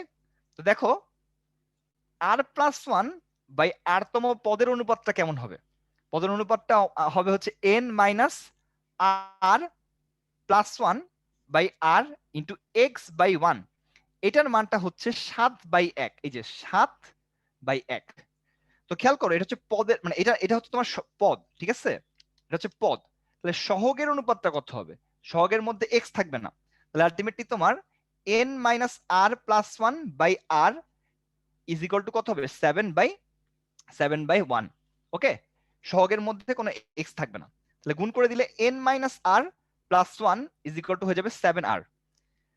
তাহলে n এর মানটা হবে হচ্ছে 8r মাইনাস 1, n এর মানটা হয়ে যাবে 8r মাইনাস 1, বা আচ্ছা এরকমই থাক, n এর মানটা আসতেছে 8r মাইনাস 1, এটা চলে আসতেছে, ওকে। তাহলে এরকম যদি হয়, তারপরে দেখো টি আর প্লাস 2, ঠিক আছে, divide by T R plus 1, এইটা যদি করো আর প্লাস 2 আর একটা হচ্ছে আর প্লাস 1, তাহলে দেখো এইখানে এরকম চিন্তা করো যে টি আর প্লাস 1 আর divide by T R plus 1, তাহলে আগের সূত্রটাতে আর এর জায়গায় জাস্ট আর প্লাস ওয়ান বসে যাবে, যে n minus r plus one x by a. তো এই ওয়ানটা এই ওয়ানের সাথে কাটা যায়, তাহলে সহগটা কি হবে, এইটা হয়ে যাবে আমাদের সহগ। ওকে, সহগটা কি, সহগ হচ্ছে তোমার N minus R divide by R plus one. এটার অনুপাত কত, এটার অনুপাত হচ্ছে 42/7, 42/7। তো 6×7 = 42, তাহলে অ্যান্সারটা হবে কি 6। তাহলে এখান থেকে কি পাবা, এন মাইনাস আর 6r মাইনাস প্লাস 6 এরকম হয়ে যাবে। তাহলে এখান থেকে দেখা যাবে যে এন এর মানটা হচ্ছে তোমার 7r প্লাস 6। সো 2 নাম্বার, এই দুটো এখন সলভ করো। নাও এই দুইটারই দেখো বাম পক্ষ সমান, তাহলে কি ডান পক্ষ সমান হবে 8r মাইনাস 1 7r প্লাস 6। তাহলে কাটাকাটি করলে এখানে আর থাকবে, তাহলে আর এর মানটা হয়ে যাবে 7। আর এর মানটা এখানে বসায় দাও যে কোনো একটা ইকুয়েশনে, 2 নাম্বার সমীকরণে আর এর মান বসায় দিলে এর মান আসবে কত, 7 × 7 + 6, তাহলে আসবে 55। এটা হচ্ছে আনসার, এটা হচ্ছে আমার আনসার। ওকে, এই সূত্রটা মাথায় রাখবা, অনেক কাজে লাগতে পারে। ওকে, এখন চলো আমরা এমসিকিউ পোর্শনে চলে যাচ্ছি। দেখো এইখানে তোমার একটা ম্যাট্রিক্স আছে যার রো আছে একটা, কলাম আছে 3টা, তাহলে এটা 1/3 ম্যাট্রিক্স। এটা একটা ম্যাট্রিক্স আছে, সেটাও একটা 1/3 ম্যাট্রিক্স। তো গুণফল বের করতে বলছে। এইখানে কলাম সংখ্যা, এখানে রো সংখ্যা কি না, এখানে কিন্তু সমান না, তো আসলে গুণটা করাই যাবে না। অ্যান্সার হবে কি, অ্যান্সার হবে গুণ করা যাবে না। কারণ কি, গুণের শর্ত হচ্ছে এইখানে যে কটা কলাম থাকবে এখানে ঠিক সে কটা রো হইতে হবে, এটা যেহেতু মিলে নাই তাহলে গুণ করা যাবে না। আচ্ছা, কোন ম্যাট্রিক্সের বিপরীত ম্যাট্রিক্স নাই, দেখো যে ম্যাট্রিক্সটা নন সিঙ্গুলার ম্যাট্রিক্স হবে তার বিপরীত ম্যাট্রিক্স থাকবে। এটার মান যদি 0 হয়, যে একটা ম্যাট্রিক্স যদি ম্যাট্রিক্স এ এর নির্ণায়কের মান যদি আমাদের 0 হইলে তার কি থাকবে না, তার ইনভার্স থাকবে না, ইনভার্স থাকে না। ওকে, তাহলে এর মধ্যে তুমি দেখবা যে কোনটার নির্ণায়কের মান 0। এটা করে দেখো 4 - 1 0 হচ্ছে না, এটা করে দেখো 4 - 4 এটা 0 হয়ে যাচ্ছে, সো এটাই হবে আনসার। অন্যগুলা তুমি করে দেখো হবে না, 12 মাইনাস কত, 12 মাইনাস হচ্ছে 2 হচ্ছে না, 4 প্লাস 4 8 প্লাস 8 এটাও হচ্ছে না। সো অনলি অপশন কোনটা, অনলি হচ্ছে বি। যে ম্যাট্রিক্সের নির্ণায়কের মান 0 তার ইনভার্স থাকে না, কারণ ইনভার্স থাকার শর্ত হচ্ছে তোমার এটাকে নন সিঙ্গুলার হতে হবে, অব্যতিক্রমী হতে হবে। অব্যতিক্রমী মানে হচ্ছে নির্ণায়কের মানটা 0 হওয়া যাবে না। আচ্ছা, 4 এর অনুরাশি বের করতে বলছে, তাহলে 4 এর রো আর কলামকে কেটে দাও, তাহলে অনুরাশি হবে 2 × 1 - 1 × 1, রেজাল্ট আসবে 1, তাহলে অনুরাশি হচ্ছে 1। আচ্ছা, প্যাসকেলের ত্রিভুজের দশম সারির তৃতীয় পদ কত, এটা বোঝার জন্য চলো একটু প্যাসকেলের ত্রিভুজটা আঁকি। 1 1 দেখো 1 1, ঠিক আছে, 1 2 1 1 3 3 1। তো এটা হলো প্রথম সারি, এটা হলো দ্বিতীয় সারি, এটা হলো তৃতীয় সারি, এটা হলো চতুর্থ সারি। তো চতুর্থ সারি ইয়াগুলো একটু খেয়াল করো, এটা হলো 3C0, এটা হলো 3C1, এটা হলো 3C2, 3C2, এটা কি হবে, এটা হবে 3C3। তো খেয়াল করো যখন চতুর্থ সারি নিচ্ছ তখন অলরেডি এটা কি, এটা হলো 0 + 1 তম পদ, এটা কি 1 + 1 তম পদ, এটা কি 2 + 1 তম পদ, এটা হচ্ছে তোমার 3 + 1 তম পদ। তাহলে দেখো যখন চতুর্থ সারি নিচ্ছ সবার উপরে দেখো 3 আছে, সবার উপরে দেখো কি আছে, 3 আছে। তাই এইভাবে লেখা যায় 4 - 1 C0। আচ্ছা, এটা 4 - 1 C1, 4 - 2 C2, 4 - 1 C2, এটা কি 4 - 1 C3। তো খেয়াল করো তাহলে জেনারেলি সূত্রটা কি, n তম সারির r + 1 তম পদ এটা কত হবে, n - 1 CR, এটা মনে রাখবা, n তম সারির r + 1 তম পদ হচ্ছে n - 1 CR। ওকে, তাহলে দেখো দশম সারির তৃতীয় পদ কত, তো খেয়াল করো এই যে n এর মানটা হচ্ছে 10 আর r + 1 এর মানটা হচ্ছে তোমার 3, তাহলে r এর মানটা হচ্ছে তোমার 2। ওকে, তাহলে ফর্মুলাটা কি, ফর্মুলাটা হচ্ছে n - 1 CR, তাহলে 10 - 1 C2, তাহলে 9C2, 9C2 এর মান হচ্ছে 36, তাহলে 36 কোথায় আছে, বি নাম্বারে। দেখো এরকম আরেকটা ম্যাথ আছে তোমাদের, এই যে 11তম সারির চতুর্থ পদ কত, তাহলে n এর মান হচ্ছে 11, আর r প্লাস 1 এর মান হচ্ছে 4, তাহলে r এর মানটা কত 3, তাহলে অ্যান্সার কি হবে 11 মাইনাস 1 c3, তাহলে মানে আসবে কত 10c3, তাহলে 10c3 এর মান হচ্ছে 120, তাহলে 120 হবে আমাদের কারেক্ট অ্যান্সার। ওকে, তো এখানে খেয়াল করো পরেরটাতে এইটার বিস্তৃতিতে তৃতীয় পদ কোনটা, তো তৃতীয় পদ বের করতে বলছে। তো এটাকে জাস্ট সিম্পলি বিস্তৃতি করো, 2 plus x to the power minus 3 এরকম লেখা যায়, এটাকে লেখা যায় এরকম ভাবে, ঠিক আছে? আমি এটা করি না, আমি দেখছি, একটু পরে করতেছি। এটা 2 কমন নিলে 1 প্লাস এক্স বাই 2, তার পুরাটার পাওয়ার আসতেছে মাইনাস 3, তাহলে 2 to the power minus 3, 1 plus X by 2 পুরাটার পাওয়ার আসতেছে মাইনাস 3, তাহলে তৃতীয় পদ কোনটা হবে? প্রথম পদ হচ্ছে 1, তারপরের পদ হচ্ছে nx, তারপরে পদ হচ্ছে n into n minus 1 by factorial 2, এইটা হচ্ছে আমাদের তৃতীয় পদ, ঠিক আছে? সূত্রটা আর কি x টু দি পাওয়ার 2, তাহলে এইটা হচ্ছে আমাদের তৃতীয় পদ। তো খেয়াল করো এখানে হবে, দেখো তৃতীয় পদের জন্য এইখান থেকে যেটা আসবে minus 3 minus 1 by factorial 2 x by 2 whole square, আর তার সামনে আবার একটা কি আছে, তার সামনে আবার একটা লেজ আছে 2 টু দি পাওয়ার মাইনাস 3, তাহলে কত আসতেছে 3 আর 4 গুণ করলে 12, আর নিচে আসতেছে এটার জন্য একটা 8, এটার জন্য একটা 2, আর এটার জন্য একটা 4, তার সাথে আসতেছে এক্স স্কোয়ার। তাহলে খেয়াল করো এটা হিসাব করলে কি হবে, দেখো তো 4 দুগুণ 8, 3 এ 4 এ 12, তাহলে 3/16 এক্স স্কোয়ার, তাহলে কোথায় আসছে 3/16 এক্স স্কোয়ার, এটা হবে কারেক্ট অ্যান্সার। ওকে, আচ্ছা এখন খেয়াল করো পরেরটার, এইটার ক্রমিক পদ দুইটার সহগের অনুপাত কত হবে 8 আর 5। তো একটা পদ মনে করো হচ্ছে r তম পদ, আর একটা হচ্ছে r প্লাস 1 তম পদ। ওকে, ক্রমিক পদ দুইটার অনুপাত যদি হয়, কোন দুইটা ক্রমিক পদের অনুপাতটা হচ্ছে তোমার ইয়া হবে 8 আর 5 হবে, 8:5 হবে। সো আমাদেরকে কি দেয়া আছে, টি আর প্লাস 1 বাই টি আর, এটার মানটা হচ্ছে 5/8, 5/8। এইটা আমি একটুখানি এই পেজে করতেছি, টি আর প্লাস 1 বাই টি আর, এটা আসতেছে তোমার হচ্ছে 5/8, আর আমার প্যাসকেলটা কি আছে 1 plus x to the power 12, 1 plus x to the power কত 12, এইটাই আশা করি আছে নাকি, এটাই আছে। তাহলে কোন দুইটা পদের অনুপাত হচ্ছে 8/5, এই দুইটা সহগের অনুপাত, কিন্তু পদের অনুপাত না, এর সহগের অনুপাত, এটা হচ্ছে 5/8। ওকে, কারণ আমরা আর প্লাস 1টাকে আগে লিখছি। এখন T R plus 1 divided by T r, এটার মানটা কি হবে n minus r plus 1 by r into x by a, ঠিক আছে? তাহলে বসাই দিলে কি হবে 13 minus r by r into x, এটা হচ্ছে আমার সহগ, তাহলে কি হবে 13 মাইনাস আর বাই আর, এটা হবে 5/8, গুণ করো 8 তেরং কত হয়, 8 তেরং হয় হচ্ছে 104 minus 8r is equal two 5r, তাহলে 13 আর এর মানটা আসতেছে 104, তাহলে আর এর মানটা আসতেছে 8, আর এর মানটা আসতেছে 8, তাহলে কোন কোন পদ, একটা হচ্ছে আর আর একটা হচ্ছে আর প্লাস 1, তাহলে আমার কোন কোন পদ, অষ্টম পদ আর নবম পদটা হচ্ছে তোমার রেশিও, এটা তাহলে 8 আর 9 কোথায় আছে, সি নাম্বারে আছে, তাহলে C will be our correct answer. আর এর মান যেহেতু 8 আসছে, তাহলে আর এবং আর প্লাস 1 যেহেতু, তাহলে আলটিমেটলি তোমার কি অষ্টম এবং নবম হবে।